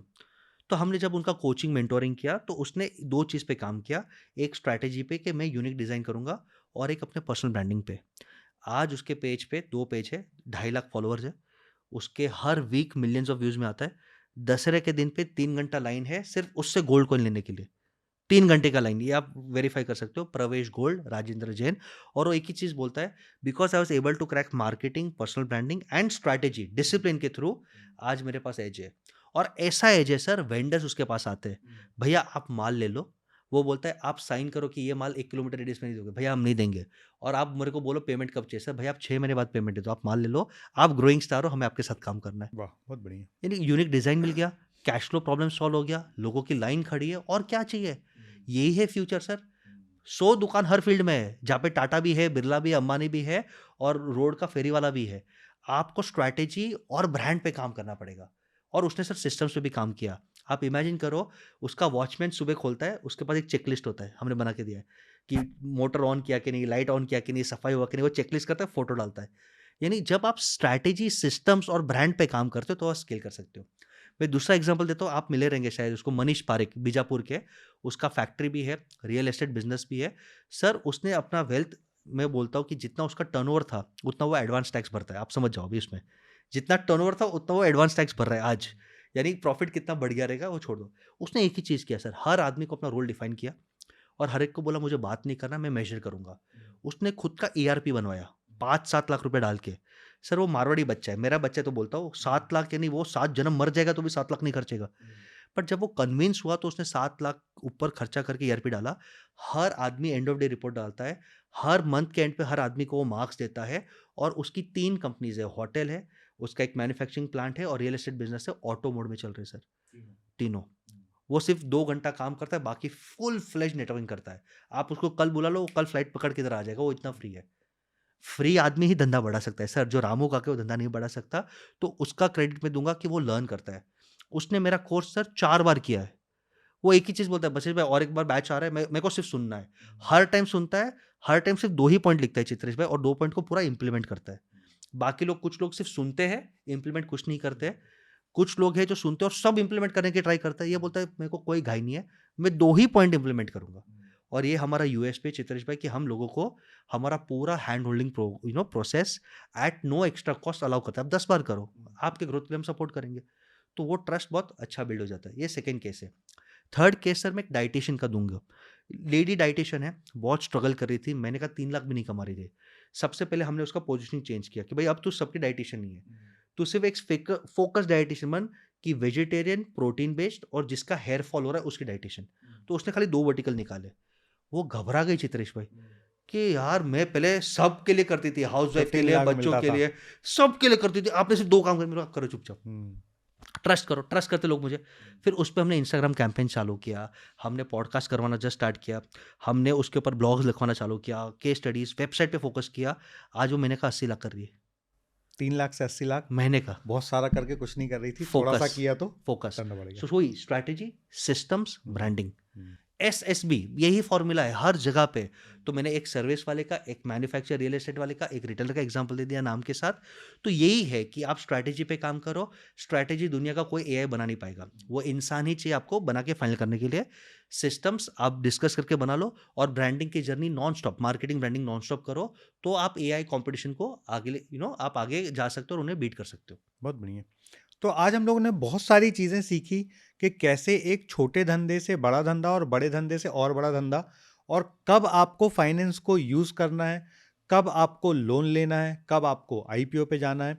तो मुझे लगता है कि आज बिज़नेस का पूरा संपूर्ण ज्ञान आपको मिला होगा। और मैंने खुद भी बशीष भाई से एक चीज़ बहुत अच्छी सीखी कि जब हम लास्ट 2 साल पहले बशीष भाई और मैं साथ में काम कर रहे थे, आज भी काम कर रहे हैं, तो बशीष भाई ने मुझे एक ही बात बोला कि केबिन में केवल फ्री बैठो। तब मेरे को फ्री बैठना आता नहीं था। और वो 1 साल जो मैं फ्री बैठा हूँ, वही मेरे जीवन में सबसे बड़ा ट्रांज़िशन का समय रहा। क्योंकि तब मैं समझ पाया कि फ्री रह के कैसे बड़े आइडिया क्रिएट होते हैं, फ्री रह के कैसे काम करवाया जाता है, फ्री रह के कैसे टीम डेवलप की जाती है। तो that period is best period of my life, कि जब मैं फ्री रहा, तो मेरे दिमाग खुले। उसके पहले मैं खुद ही पूरे समय काम करता रहा। तो जो बशीष भाई ने एक बात बोली कि आपके पास समय होना चाहिए, आपको कंसिस्टेंसी से ब्रांड बिल्डिंग करना चाहिए, और आप जितना ज़्यादा फ्री रहोगे नेटवर्क करने, उतना ज़्यादा धंधा बिल्ड होगा। तो पहले 5 साल आपको पूरा समय देना है, और 5 साल एक बार बेसिक बिज़नेस जमने के बाद टीम डेलीगेट करिए, फ्री होना शुरू करिए और नेटवर्क बनाना शुरू करिए। तो मुझे लगता है कि आज का जो पॉडकास्ट रहा, एक संपूर्ण पाठशाला रही। कोई भी बिज़नेस शुरू करना चाहता है तो उसके लिए पूरा ब्रह्म ज्ञान आज आपने दे दिया। तो बहुत-बहुत धन्यवाद बशीष भाई। और यदि आप लोगों को और भी कोई सवाल पूछने हैं तो ज़रूर बताइए। और बशीष भाई से पर्सनल आपको इंटरेक्शन करना है, पर्सनल आपको कोई एडवाइस चाहिए, तो लिंक फॉर्म मैं देता हूँ यहाँ पे।